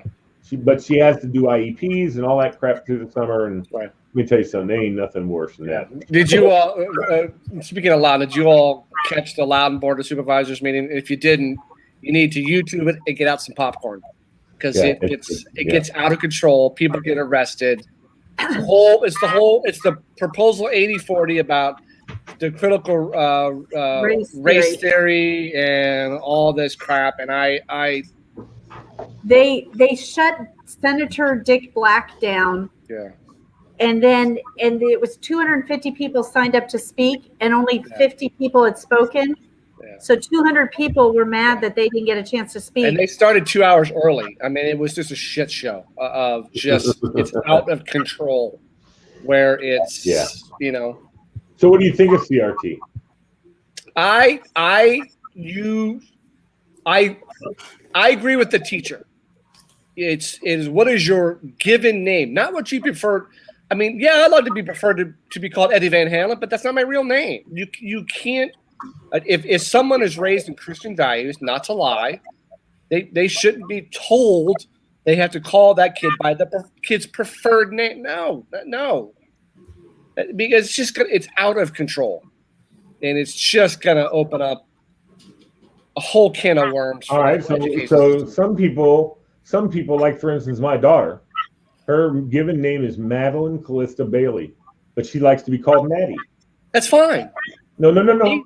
These are people. What if my daughter wanted to be called Evangeline? They want to be called a girl. If they're a girl, they want to be called a boy. In an education system, it is what is your birth name, your social security, what your name is as a student. That's what you should be called. It doesn't need to get out of control like this. Well, I used to have. It doesn't. You're right, Bill. It's just nuts. Guess what? It doesn't need to have a friggin' rule. What needs to happen is all teachers need to be told that when you can have your deal, but if you're allowing any student in your class to use an alternate name to what your given name is, then you have to let everybody use an alternate name. It's nuts, dude. It's nuts. The parents are allowed to put into Parent View, into Phoenix. You can put in, the parents are allowed to put in, say, Madeline likes to be called Maddie. And there's a nickname, a place to do it. And that's the nickname you can use. She's a girl name. That's fine. But these are trying to cross the names. And it's nuts. Right. but William, not just Bill, but maybe they have a family nickname. And we have a lot of kids that, will put in a nickname, but not what this teacher was talking about, using the different pronouns. Yeah. He was raised on Christian values. I don't lie, and I'm not going to do that. And the judge said, no, he's sending it back to school. You can't do that. Right. That's how he was raised and his values. And right. And then the school board wants to teach the damn subject. Don't worry about what their names are. Teach the damn subject. I mean, these kids are barely in school now as it is, so it's just ridiculous. And then you want to add on a bunch of these over the holidays, and it's just. I used to have a teacher out of control. I used to have a teacher say she would call the original roll at the beginning of the school year, and she would say, when I call your name, let me know what you'd like to be called. And I don't think of course, we didn't have the issue where Amy said, I want to be called Bob. I mean, we didn't have that then, but you can be called, whatever you told her, she just wrote it down, and that's what she would call you. Should be your name that's on the school roll. That's what when we do roll call. Wow. William Knowles, are you here? Yes. Bueller, Ferris, you there? Yes. And now our meeting today that at T.C. Williams High School, they're no longer going to have resource officers in school. That's just a problem waiting to happen. It's just a problem waiting to happen. It's coming. The counselors have to step in and do double the job. You got a problem coming. Yeah, security takes care of that stuff. Well, they're not going to have it no more. TC Williams, they're not having resource I officers used no to be that's fine. You still have a security team. You still have a team of security people. They're not doing any security or anything. Nope. They're all this is their last year. That's it. It's over. They're not funded no more. Between resource officers and school security. They don't have it no more. TC Williams is getting rid of it. All right. Completely getting rid of it, which that's a problem. I'm confused. That's okay. They're not going to have any security in the school anymore at all. They're that's it. All right. And that's just a problem waiting to happen. All right. Good. Yeah, So, there is. That is a problem. I don't know why any high school wouldn't have security. So anyway, I have a legal question for Amy. I'm going to show you a picture, and I want a lawyer's advice. So this is a house that caught fire. Okay. This is the room of a fire-damaged house. A reader faces a situation where the former owner of a home hit by fire filed an emergency motion to access the house after moving out. They want to collect their burnt items. Okay. We don't think it's fair of the seller to sell the home to the reader in its as-is condition and then pick and choose what seller wants from the home after closing. So the question is, I bought a house after a fire. The sale was as is. After closing, the seller filed an emergency motion to access the house 2 times up to 2 weeks after her move out of the home. The house's roof is half collapsed. The home is not safe. I asked the seller to sign a waiver if she gets injured, but the seller refused. How do I handle the situation? Ignore her. That's a good question. I'm So not the quite sure what her answer is. The answer they have here, but I want your opinion, says you have an interesting situation on your hands. Normally you buy a house and the home is yours at the point you exchange papers for consideration, otherwise known as the payment. The whole purpose of the close is to give you ownership and possession of the home. In certain circumstances, the seller might negotiate for a post-closing position in the home, but that's normally when the seller needs or wants to stay in the home for a certain period of time, a rent back. So unless you get negotiated some right to allow the seller to remain, I mean, what the house burned? What the fuck are you gonna be looking for? I mean, what do you want out of this house? Yeah. I don't know. There's got to be more to the story than just the basic facts. There's probably some jewelry somewhere that they forgot to take. Something of value. Yeah. Why would you go into a burnt out house? I mean, if it had no value, either sentimental or monetary, what would you go there for? But it doesn't matter. Anything that's in the house is now. If I bought the house, it's now mine. You had time to. Oh, I know. Now the house I think is it would. mine. Yeah, I think it would depend on the terms of the contract. If I open up my wall down here and I find cash, tough shit. That money's now mine. No, I got it, but the house burns, and I want to go back in there because in the toilet tank I have wrapped up a ton of money that I forgot to take out when I left. So I'm not going to let you see me take it. I'm just going to walk by and You go, oh, look at the pretty bird over there. You look at the bird, I'm going to go in and pull it out. Something like that, or lost some jewelry or something. It's an interesting case. Or that keys to the person's vault like, or something. yeah, why should they be allowed back in the it's house? Very strange. Yeah. My only Some, question, I mean, My question is, why didn't they go back in the house before they sold it? Oh, they Right. forgot.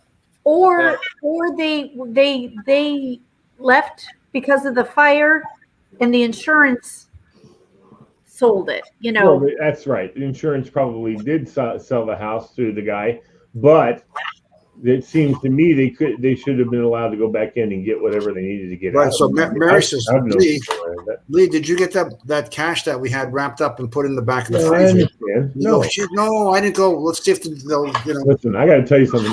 If I forgot that, then that's my ass. yeah, I'm and not this gonna this forget person, it. they I don't, know that. I realize that. But you're asking why someone would do that. That's exactly what. If you had Right, but again, it should $40,000 be done. It should be done before the sale. Right. Okay. And So what's here's what interesting happened. in this question is when it says, you come back into a burned home, you sign a waiver. They refuse to sign a waiver. That's stupid. That's suspicious to me. Well, then I don't you know call why the they police would and say, refuse. That makes no I don't want sense. those people can't go in my house. This house belongs to me. Here's the sales order, and so therefore they can't go in. Yeah. Have a nice day.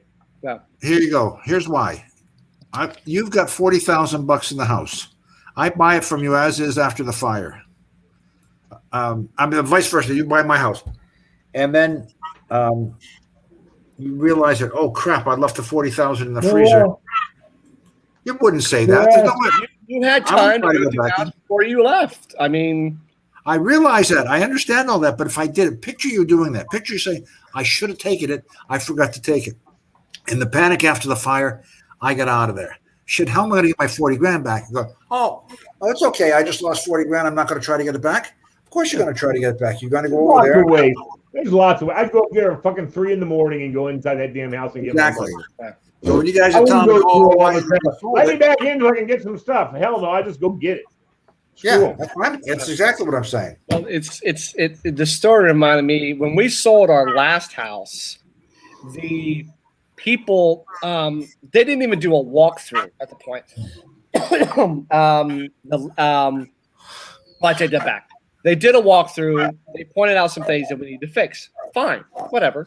And so the day of, they came by for like 5 minutes. Got to the selling, papers are signed, blah, blah, blah, it's theirs, blah, blah, blah, whatever. A year later, my wife gets a legal letter from the owner stating that we owe them $3,000 because when they pulled up the rug in the family room, the joist underneath that was all damaged. Tough crap. And Julie got really upset. Yeah. I contacted my lawyers. We wrote a letter saying, kiss my ass. The house was yours. Yeah. You don't send a letter to me a year later saying That's when right. you pulled up the rug, That's because right. that's not part of the normal house inspection. That's why you put it. Rug. Yes, it is part of the normal house inspection. To pull up the rug? No. But you walk all the floors and make sure there's no weaknesses. And if there is, then you got to find out why there's a weakness there. That's all about. But that's all up to the inspector, and it's his act. Nothing was ever talked about. Nothing was ever That doesn't discussed. matter. I mean, He bought the house the way it wasn't on the list of things we were supposed to do. Let me ask you this: when on the contract, when you bought the house, did you give them a 1-year warranty? No, we were selling the house. That's We what were I'm selling the saying. house. But some buyers say, I want a warranty on this house for a year, and that's for those reasons. Yeah, well, they can go through a warranty company. They weren't coming through us for that. When you got That's the what I'm keys saying. and you You signed, sell them a warranty. Yeah. I mean, you don't sell it. You buy a warranty and give it to them. we did the list, and then we gave back a little money so they could fix some things because we weren't going to do all that. We give some money back. But don't come to me a year later. No, they you have want to do some work warranties and say there's a problem, and you want us to give you, and you're threatening us with $3,000. Hell, Tough crap. no! It's your house now, your problem. Because in that year, your kid could have chucked stuff off the top of the railing onto the carpet and damaged the wood underneath. So that's We wouldn't again, know that. Bill. During the sale, the seller might ask for a warranty, and then you would pay $900 or whatever the hell the cost of those warranties are, maybe less, and you give them a warranty. Now, when you buy that warranty, they send an inspector, look at the house, check it all out, and say, okay, yeah, we'll sell you a warranty for $500 for the house, and we'll take care of anything that happens. Why are you shaking your head, Pauline? I wouldn't. As a seller, I'm not going to do anything with a warranty. They can go through their own companies for all that. I'm just saying it's something part of the contract that when they sell the house, that sometimes sellers offer a warranty to the buyers, and I never did that. No, on my third house, I never did that. I went through a warranty company. I worked in real estate, so I mean, I did a whole course on real estate. But I would not give them any kind of warranty for a year. They can go through their own warranty. Billy Boy, everything's you buy my house. I do the list, and we checked it off. Things that you want us to do, we fixed it, or we give you money back. Right, because you can fix it. No, I get it. So even if the buyer asked for the warranty, you could still say, nope, we're not doing a warranty. And in this case, it was never discussed in the first place. So guess what? They're out of luck. Right. You know, they're out of luck. But you get to a point where negotiating a settlement is the best, probably the best thing, because they'll just keep pushing this through the courts. You got to rack up legal fees and blah blah blah. Right. Get out of it. Get away from them. Give them $500. Tell them to go kiss your ass and get out of there. The standard is the home inspection. We want this fixed. Okay. We'll fix it or we'll give you money back. We do it. Go through the whole list. They go through the walkthrough to make sure that stuff was done. They agree. They sign off. Keys are yours. Have a nice day. Blah blah blah. There you go. Yeah, because I'm not. Once I'm out of that house, I'm not. I don't want to be a part of it. That is your house. But they pulled stuff up that's not part of a normal inspection because they were doing some work to the patio door that you would not normally pull up a rug. Right, but they're going to say, if it ever got to court, they're going to say they hoodwinked us, they had it covered, they wouldn't let us pull up, they knew there was damage, they wouldn't let us see it. Take it to Judge Judy, and she'll say, "You're out of luck." Yeah, blah blah blah. The day of the signing, I actually was around the corner. And I watched them. They went in and out of the house in 5 minutes, and they were out of there. So they didn't really do anything to the house. But she was just trying to get $3,000 out of us. Sure. And so I contacted my lawyer, and the lawyer sent him a cease and desist letter. We never heard from him again. So that's the great thing about knowing lawyers is you could just send a letter and it scares the crap out of them. Have a nice day. But this house fire was pretty interesting that they want to go back through the house but wouldn't sign a waiver. There's something up. There's something very, very suspicious. It was weird. So. They should have gone in before they sold the house. Should have gone back in the house. Yeah. Flat out. Once papers are signed, the papers are signed. Yeah. Have a nice day. Yeah. So I ain't doing no warranty. So but it was interesting when we bought the first house. It was cool to see it built from the ground up, and I took pictures and I saw what's in the walls because once they put the drywall up, you have no idea what the hell's inside those walls. So, but it was cool to see it built from the ground up. And this place in 20 years has been insane. So, Chuck took pictures, videos, measurements, so he knew exactly where everything was. I just like to see how the house was built. I've never seen a house built from the ground up before. Come on over to my neighborhood. There's 8,000 going up. I've built two of them. I've helped build 2 houses with Roger Sims, my next door neighbor. I've built 2 houses. Yeah. Wow. So it's very interesting. We didn't do the electrical. I mean, it's a far cry from cinder block houses built back in the day to they basically put the frame in, pour it like a freaking waffle, and there's your concrete at the frame. And they build these houses, and they're all like, prefab, all bringing all the crap out. They can build these damn things. Oh, there was a video. I got to show this to you guys. Over in China. Where the hell is it? A 10-story building was built in 28 hours. What? 10-story building built in 28 hours. Yep. Where is it? How the hell did the concrete cure it enough to Well, it was all prefab. It was all a prefab building. But it was already made. The plumbing and all that stuff. Yeah, it wasn't built in that many hours. It was built in a factory, and then they brought it there and put it together in that many hours, probably. I've seen those. We had 2 houses at the end of Sideburn Road, Bill, where our neighborhood is. At the end, 2 of the houses they brought in, and it was the front half and the back half. And they came in, they put them together, and they did all the wiring, the sockets together, pop, pop, pop, pop. and the house was done. I mean, they did it. You remember about 30 years ago when Joe Gibbs and the Joe Gibbs Foundation put together a home for a raffle and a weekend? They did it Friday, Saturday, Sunday. I think so. And they worked around the clock, and they had TV cameras there, and lights. And one of Joe Gibbs' best friends was one of my best co-workers at the time at IRS, and they did everything together. And he was telling me all about it. It was a raffle for the Joe Gibbs, whatever the foundation is. Yeah. He has a home for boys. And so he built they had a home built. Everything was planned, and everybody was staged. Everybody was waiting for the next guy to go. Yeah. So the roofers are, having dinner while the framers are framing, and they're getting ready to go on, and they have lights showing you around the clock in 3 days. And, the landscapers were the last guys. They were probably, Sunday night at 11 o'clock at night putting the plants in. Right. And they were ready to go. Yeah. So have you guys ever seen the Extreme Makeover? Yeah. Oh my God! Look at that. Mm-hmm. Well, you know what? Those are prefabbed. All those are prefabbed apartments. The same was with you guys. The Fairfax County Jail. All those jail cells were made somewhere else, and they brought them in and put it together like a puzzle. Wow. This is all. It looks like a freaking Lego that they're. Yeah, that's exactly right. It's all made. But where's the plumbing? Where's the electricity? It's all connected into the thing, and then it connects it when you pull it down. Hope it doesn't turn into hope it doesn't turn into a condo in Florida after a certain number of years, because I guess the one in Florida had every 40 years you got to have a recertification of the building. So yeah, but 28 hours. Wild.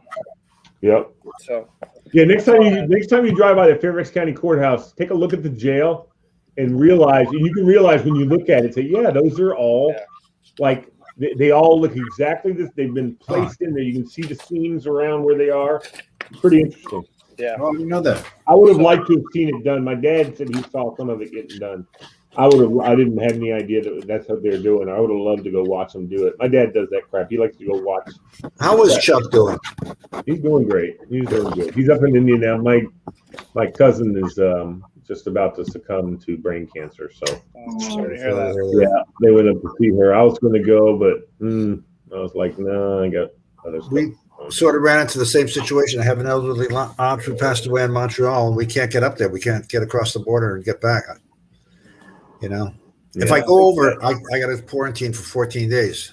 So what's the point of going over? Yeah. Right. Not anymore. Really? Still?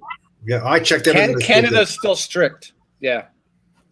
And it's interesting how they're still strict, where you can have 3,000 fans in a 20,000 seat arena to watch the Montreal Canadiens, but out on the street you could be freaking loaded with people, and not a problem. And as the guys know, I have a Canadian passport and an American passport. You're not supposed to do what I was thinking of doing. I'm calling you in, by the way, immigration. I was thinking of going over on the Canadian and coming back on the American. Can't even do that because you got to show them when you came in before you go back out again. So, they want to see something in my passport, some stamp. I'd still have to quarantine if I want, no matter how I went over. So, right, it's just nuts. It's nuts. Fred, I got a question for you. Hit me. What is your take on the pitchers being frisked more than the TSA? Oh my God! Don't start. The what? Don't start that. The whole pitchers now are being frisked for stuff on the baseball. They're being frisked more than the TSA at Dulles Airport. So what is your take on baseball pitchers being checked for rosin and sunscreen? Rosin's legal. Blah, blah, blah, blah, blah. Yeah. It's a little bit too much lately. I don't know what the big beef is going on. Cheating's gone on forever since the first pitch was thrown. I don't condone it. I don't like it, but it's been that way. When you catch him, throw him out, fine him. My whole take is don't do it in the middle of the season. Oh, I would do it anytime. I'm all for the pitchers because if you don't get some kind of grip and it's 100 degrees outside, which is what it's going to be like, it's going to slip out of their hands. More people are going to get hit in the head. Yeah. I mean, it's going to be 100 degrees the next couple of days around here. I mean, and this is the thing. I was listening. Did you hear the whole Scherzer? What Scherzer? Oh yeah, said? he was going to strip down to his underpants. I mean, no. What I mean is that they asked him after the game, and he said that he had this all came because he had just thrown a ball and he lost control of it. It came off the end of his fingertips and it almost hit the batter in the head. Well, he doesn't want to hit a batter. Exactly. You know what I mean? It's and just so he walked nuts. over, took his hats off, and put his hand through his hair, which you're allowed to do. There's nothing there. It's Right. just sweat. You know, there's some sweat because he could not get any water or whatever on his fingertips from his tongue. So he put his hand through his hair to get some sweat on his hands, so that with the rosin he could get a better grip on the ball. It's just so nuts. he won't kill somebody. Yeah. And then Girardi, that guy's a piece of work. Oh boy. I mean, he You know did that, it. right? I mean, you should do it beginning of the game. You can't do it Exactly. every inning. I mean, it just gets really. I know. Because the game itself right now is 8 hours long anyway, as it is. Listen, It's you know kinda what? stupid that it's Scherzer was striking people out. Yep. He was doing great. The inning was about to be over, but they had one more batter, and Scherzer was on a roll, and Girardi wanted trying to get him steal it. off his game. Is That's what they were trying to do. exactly what it was. And wait till they try it against someone who you will throw off his game would be Strasburg, because you don't want to get the person rattled. But it's just, I mean, I love baseball, but it's too analytical, too much of the computers, too much of it. Just play the game. I agree with you because sometimes you can look at the percentage of that player, that hitter against that pitcher, and what they're likely to do. But sometimes you need a gut baseball feel. You need to say, yes, on average, of course, of the last 3 years, he's hit him, 300%. But today, he's going to clobber him. I can see it. I can feel it. I know baseball. Yeah. I know what he's doing. I know how he feels. Or vice versa. Slip out of his hand. He's been sick all night. He's playing like crap today. He doesn't feel good. So, Bill, you want me to buy you a ticket for tomorrow night's game at Madison? I would love to, but I can't because I'm already going to be out with Tony all day. I don't want to piss off the wife. I'm already on thin ice as it is right now, so I really don't want to make it any worse. All right. So I basically have to. I'm definitely going though. I got to see my boy Brett Renfro. I appreciate that. I'm excited. And I'm excited. I hope they beat Pudge. And Broad Run is also playing tomorrow night for state championship for Division 4. Very nice. Cool. Very nice. Yeah, I was. Did you guys see the George Mason pitcher that died after Tommy John surgery? He died. Yeah, George Mason? He was a freshman pitcher at George Mason who died after Tommy John, which people don't die after Tommy John surgery, but he did. Three of the George Mason baseball players share a house at the end of my mom and dad's court. Yep. Wow. The last name was Park or something like that. To die from an orthopedic type of surgery. I mean, they weren't going. Yeah, that's why. Either that, or they didn't close up all the arteries right, and whatever. College baseball pitcher Sang-Ho Beck died following complications from ulnar collateral ligament reconstruction, known as Tommy John. According to a verified GoFundMe page, he recently completed his freshman season with George Mason University. Yep. He was a well-liked kid too. Well, I'm sure. That's just crazy. Yeah, it is. Yeah. So anyway, yeah. that's all I had. I am not here Monday. I got a board meeting, so I am not here for trivia on Monday. Okay, who's doing trivia? Amy? I don't know if I have time. I think I have to work this weekend. I'll do it. I'll get Amy. You'll do it? Yeah. And then in July, I'll have first couple weeks in July, and then I'm out the rest of the month for either vacation or a board meeting. So I'm not here on Monday for trivia. Okay. Not that I'm not here, so I can't do it. I can be here Monday, but next week, Friday, and the following Monday, I will be down in Mississippi. I'm joining Chuck at his parents'. It's our 27th anniversary today. Congratulations! Cool. And thank him for letting you do the whole show tonight. Thank you. Yeah, well, he's in Mississippi with his parents. I'm here. Okay. Bay St. Louis. We're in Mississippi. Yeah, right, not too far. Ocean Springs. Okay. My church helped rebuild Bay St. Louis after Katrina. Yeah. Oh, that's nice. That was an experience. But the nicest people. Yeah, we were there 2 weeks before Katrina hit. Yeah, it was an experience helping those people out, but the nicest people and very resilient people, I might add. Yeah. Nothing was gonna get them down. So. Uh-oh. Hi, Amy. It's just I know. I don't know what the hell I just did. Hey, Amy, what are the two restaurants that are famous for steak and cheese, but they're diagonal from each other in Philly? Geno's and Pat's. Yes. That's one of those places I definitely want, or on my bucket list to try their steak and cheese because I know they're world famous. So I've always wanted to go there. I can't They're remember. not that good. They're not that good anymore, by the way. Really? Yeah, quality's gone down. Oh, that's sad because I always want to go there and try them. So Billy boy, you pick the day you want to go to Philly. We'll go for the day. We'll take the train. Sure. I'll meet you. Should we get sandwiches? Let's go. I'll go. Party! I want to. Is the Rocky statue still at the art museum? Up on It's top? down on the ground, though. It's not on top. Oh, that's right. That's right. They did move it. Put it down at the bottom of the stairs over on the Oh, right. really? You can run the stairs. You can Okay. run the stairs. You can go to the Italian market. You can go watch the Well, that rollers. sounds fun, Bill. Let's run the stairs. Yeah. I'll do it. I've always wanted to do it and Not stand a in front of the Rocky chance. statue. So, Well, that's down. I'll On, definitely like do I that. said, that's down on the bottom. any of you guys locally here familiar with the folk band Eddie from Ohio? Yes. Mm-mm. I've heard of them. Yes. Okay. They're going to be in Herndon. It's a free concert at a park in Herndon on, and I want to go see him. It's been a long time. Did she just do it? Hiss? No, Sounds like a hiss. rubbing on the monitor. Okay. All right. Saturday, August 28th, they're going to be in Herndon at this something called Park. I forget what it is.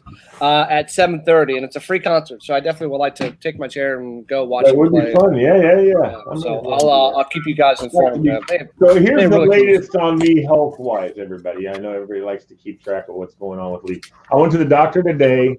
Last Friday, I had a PET scan, and I had a PET scan because the week or earlier in the week, like on Tuesday or whatever, I had my 2-year anniversary checkup, and they did a CAT scan, and they found an anomaly or shadow, something like that, on my right lung that looked a lot like the one that used to be on my left lung.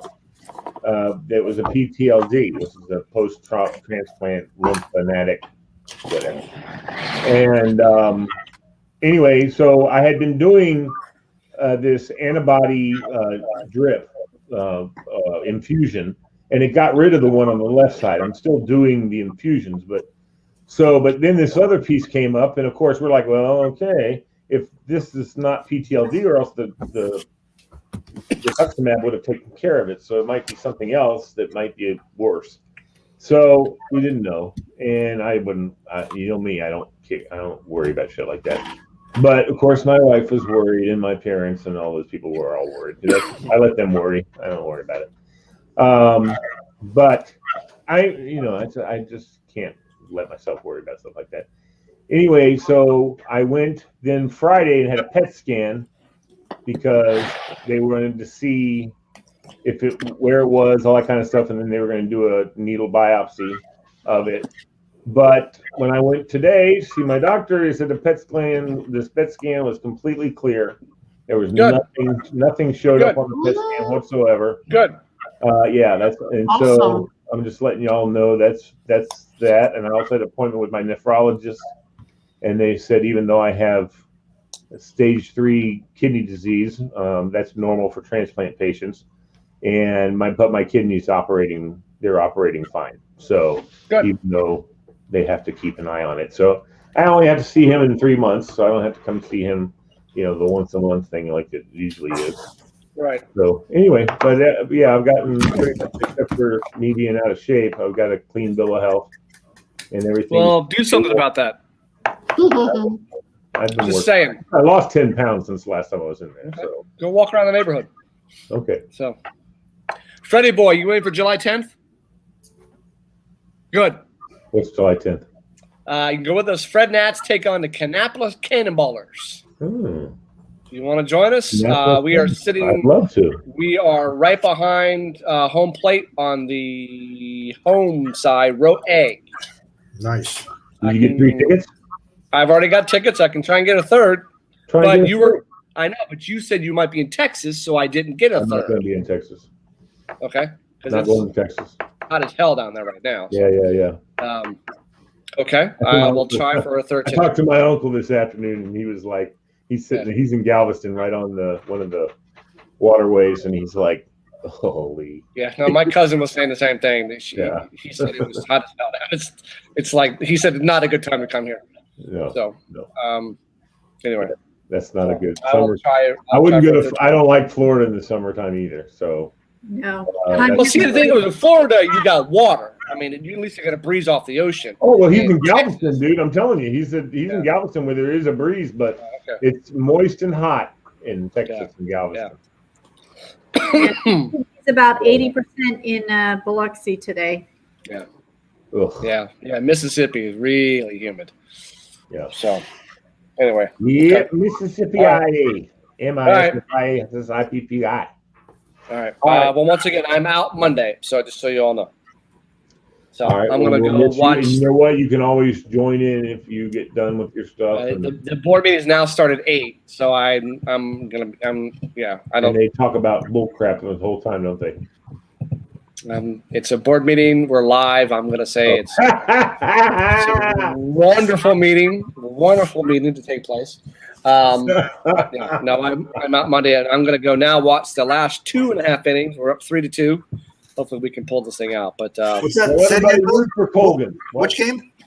This is Texas Mississippi State. Oh, I thought. Okay. So it's interesting. And the one earlier, they only had like 9 players. I mean, they got riddled with COVID. So it was the College World Series has been wild. Like Vanderbilt won on a wild pitch. Virginia had a grand slam. I mean, it's been a wild College World Series. The game you're watching right now, Texas Mississippi State. What's the score? 3-2 Texas. Okay. And the last time we played them, their pitcher was so damn good, it was ridiculous. What inning? We are in the top of the 7th inning right now. I was going to watch last night, but they didn't start till after 11 o'clock. I'm like, I got to go to work. Oh, I tried to watch last night. I was like, I didn't even, because they didn't even tell people what was going on, so I just turned it off. And then the Islanders and the Lightning are also on, so I'm going to try and catch that too. What was the game a couple of days ago when there was a play at third and there was nobody covering the plate, nobody called time, so the guy just ran home? That was who was that game? I remember the game. Yeah. And they won the game on that run. It was. Who the hell was it? So where's Virginia? They're out of it. They're gone. Wow. It is now Texas, Mississippi State, Vanderbilt, or North Carolina State. One of those. Of these 4, 2 teams will make the championship game. All right, hold on. I got a special message. Did you already see the message, Diva, from Tony? Yeah, I did. Okay. All right. Good old Tony. Did you see that? Was the Vanderbilt game. That was the Vanderbilt game. They won on a wild pitch. July 25th, Diva. Guys threw it to the I read it down already. All right. And Vanderbilt was 2 out. They were down to their last pitch. And Vanderbilt was going to be out of it, and it was a wild pitch, and they win on an error, and that's just a shitty way to go out. Yeah. But whatever. And College World Series is also a bucket list item. I've always wanted to go, just to experience what it's like. But you know what I want to do now? With weather there, you never can tell what's going to happen. So I want to go see the College World Series softball. Yeah. Well, the funny thing is, here at the College World Series, right across the street are the swimming trials. Yeah. That's right. That's right. You're right. I've been watching those. It's insane. Yeah. So, Katie and Becky, baby. Yeah. And now this is not political. This is just, has anybody heard anything about the potential charges against the Trump organization next week? No, not a word. Oh, well, it's pretty much everybody's blabbing about it that they're going to get charged next week. But they're talking about charging the corporation, which is, sort of hard to do, but it's been done. But also, when I heard the chump charges they've got, it's like laughable. They use company limos for personal use, and somebody stayed in a corporate apartment. I'm like, dude, that's all you got? Yeah. Well, I find it interesting that his daughter and son-in-law have distanced themselves. They disappeared. They're like planets away from each other. Like she wants nothing to do with him at this point. It's just interesting. I can tell you, in my decades of working cases, it's near impossible to get a fraud charge. I've never heard of it on like personal use of the company car. I mean, that's just like a bullshit thing. You make him pay the tax on the value of it. You may hit him with a 5% negligence penalty and a couple % interest, and it goes away. That's not a crime. That's that's And nothing. you know what? It's a normal cheating thing that a lot of people do. Doesn't make it right, Yeah. but that's not. Diva, you need to see Tony before he loses his mind. So Tony, are you watching? the boy's losing his mind right now. So is Tony watching? Yeah, he is. He's losing. of course. Didn't Hi. they Oh, here's lose Tony. already? Huh? Didn't NC State lose earlier today? NC State lost today at Vanderbilt. Are they out now? Or are they still No, in? it's funny. Oh, They'll no, they're play still in it because they it's- haven't lost yet. It's funny. maybe. The same teams will play again tomorrow, Yes. but I don't understand. Well, what happens if you each wins? What? I don't get it. I don't get it. No, there's no third It's double game. elimination. Yeah. Are you talking about baseball? College? Yeah. Yeah, double If you look elimination. at the bracket for the final, Yeah. it shows if necessary. There's a game that if it's necessary, they have to play. Just like that's what happened with softball with Oklahoma. So NC State hasn't lost yet, so this is their first loss. That's Okay. what I'm Wherever saying. you are, you got to lose twice to get out. You got to lose twice to get thrown out. That's what happened with Oklahoma and James Madison. In the opening of the thing, James Madison beat Oklahoma. Right, and Oklahoma then- went into the losers bracket. Yeah. James Madison went on, and the next time they played Oklahoma, and they hadn't had any losses. So But I wonder. Oklahoma beat them. I guess Mississippi State hasn't lost yet. I thought they had. No, they have lost one. So they lose tonight. They're out. So Texas would go on to the championship. That's correct. Whoever loses to, when you hit your second loss, you're done. So you keep playing until you hit your second loss. Right. Oh, there's Tony been a chiming while. in now. You know, Tony, you need to join us instead of chiming in on the chat. Tony, come on, buddy. Come on. We're waiting for you. Come on, brother. Yeah. There's Tora. I remember them losing the other night. Right. Okay. Mimi, you don't go to the Alabama concerts with Tony, do you? I should. Oh, there you go. I will. When you go, I've been to one. his outfits, you could spot him a mile away. Cool. He and I used to go to tons of concerts. I'll together. just leave it at that. He wears some. Back in the day. The boys. He's a fashion statement. To concerts? Yeah, Tony and I went to go see Oak Ridge No. I'm Boys. talking to Bill about the outfits. The outfits were for basketball games. No, he Come on the wore show. when I went to the Alabama concert at George Mason. He had his outfit. Really? Oh yeah. Cool. I'm hip to that. I went and saw Tony him is a at man that can Alabama dress Theater in Myrtle Beach, and I don't remember that, but that's fine. That's awesome. He's got a whole friggin' closet full of weird ass clothes now. I even bought him a couple shirts. He's a fashion statement. Cool, man. I'm wearing mandarin orange earrings. We'll get along perfectly. There you go. Very nice. When we used to shoot basketball games at Robinson and Tony was announcing, we'd have the Tony cam on him, so we could always. Our announcers would always say something nice about him. Tony's a longtime supporter of Robinson basketball. Cool. He would do Robinson basketball, but he never had the song "Jump." I'm like, dude, why is that not your phone? Tony, you got to play that for Bill. Yeah, well, for me, yes. Come on. But it's also basketball. I mean, Perfect for everyone plays that basketball. song You want him to jump. Yeah. Yeah. Perfect. So Chuck played Jump at the Ram Jam. very nice. Was Very nice. Chuck in Dave McDonald's band? I think so. I don't remember who was with him. Syntax? Was that Chuck? Yeah, it was Chuck. Yeah. And Syntax when they had, and Kurt Bubenhofer was the drummer. Yes. And if you remember, this is exactly how it went in not the Ram Jam, but they also played at the Robinson talent show. Yep. And I was the announcer for the talent show, and I'm sitting on the side, and I introduced Syntax. Dave McDonald comes out, and he goes, "You guys like Van Halen?" They're all like, "Yeah!" They're all freaking out. He goes, "You guys like Jump?" And they're like, "Yeah." He goes, "Okay, here's some BTO," and they jump back and play BTO, taking care of business. He had the place frothing at the mouth for Jump, and then he said, "Okay, here's some BTO." But then they played Jump, of course. That was their cover song that everybody, yeah. Yep. All right. Okay, So your movie is Bill. Tony says I'm gonna wear the wild shirt with some of the photos on our barbecue blog. Oh, good God. our first stop on the tour tomorrow is the Bone. So it'll be the Bone in Gainesville. The Bone. The Bone. If you come out to Carolina Brothers, let me know. I will definitely do that. Yeah. Well, we can make that a stop and have lunch. Vegetarian. She don't eat meat. Yeah. But she So we basically what we're doing is we're tasting the brisket. Tony refused to eat coleslaw, but I will. Coleslaw, the potato salad. We'll judge the sweet tea. We'll judge the pecan pie.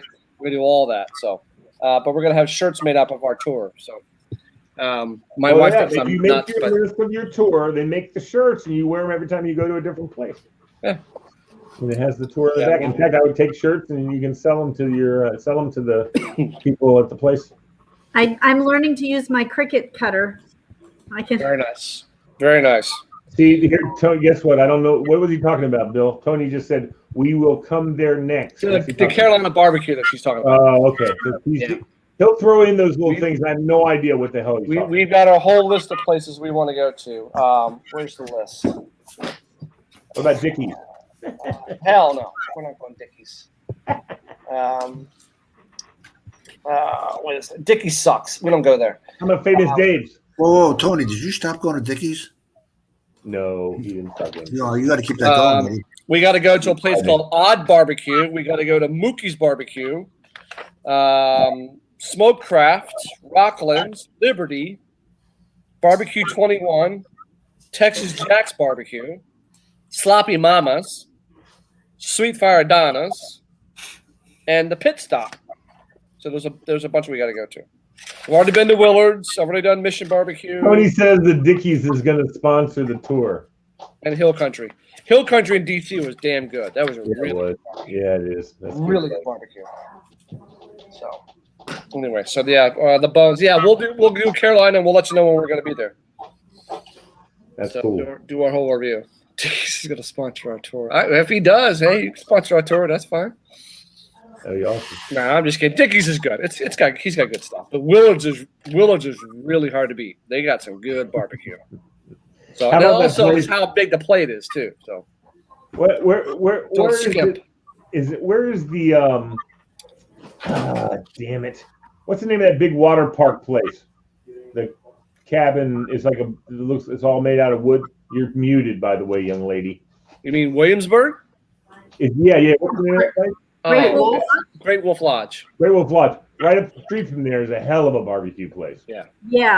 What's the name of that place? I forget. My dad knows. Great Wolf Lodge had smart marketing to do stuff for the kids. Hell yeah. To have them do stuff all around the park. That's smart marketing. Hell yeah. So we'll give them something to do. Now we went to a place called Emily's Donuts, which had damn good donuts. I'll give them credit. So. But there's a barbecue place right there, man. Just like it's awesome. I have to look it up. Oh, Bill. Yeah. And we're gonna go to Spooky Willie's in Percival. I want you to put Dixie Bones on your damn list. Dixie Bones is one of the best barbecue places there is. Where is it? Down in Woodbridge, right off 123. Okay. If you go down 123 to Route 1, it's right there around the corner. Well, we'll go there. That's fine. Man. I'll tell you one of the best parts about Dixie Bones, though, is their baked potatoes. Is it Pierce's? Yes, that's it. Pierce's. I had to look it up. Yeah, that place is awesome. So like I said, we're going to have shirts made up of our tour and the dates of the tour that we went there. So it's going to look like a rock concert t-shirt. Yeah. So, Your hair. So anyway. Who's that, Sophie? The purple's just fading out. Yes, so Fifi. Hi, Sophie. How are you, darling? I'm good. How are y'all? Good. I like your little, what's that under your arm there? That's my little, it's a little cap thing. When do you have to report to college? When do I go to college? When do you report? Mid-August? 15th. I think it's August 15th or 16th. 15th or 16th. Cool. Awesome. Congratulations and good luck. Have a great time at college. You'll have a real college year, which is what everybody wants. Yeah, exactly. Unless we have a never mind. I'm not even saying it. We'll be fine. We'll be fine. All right, everyone. That's all I have for tonight. That's all I have. Fred, what do you got? Have an awesome weekend. Yeah, have a great weekend, guys. I think Fred's ready to go to bed, man. Yeah. All right, so Freddie boy, put July 10th down on the calendar, please. So it's there. So, all right, guys. We'll catch up with you guys next Friday. What Tony wrote, guys. Bye, guys. He went to the Dickies in Alexandria today. It makes 398 Fridays in a row. Wow. That's awesome. That's like Holy 5 straight years. crap. What is That's 398 awesome. divided by 52? Somebody do that for me. It's like 6 years. 6 1/4 years, maybe. Oh my God. Tony. That's awesome. OCD. OCD. See y'all. All right, guys. Hey Siri, See you next Friday. what's Bye, you 398 guys. divided by 52? Awesome weekend. See you, kiddo. 198 divided by 52 is about 3.8076.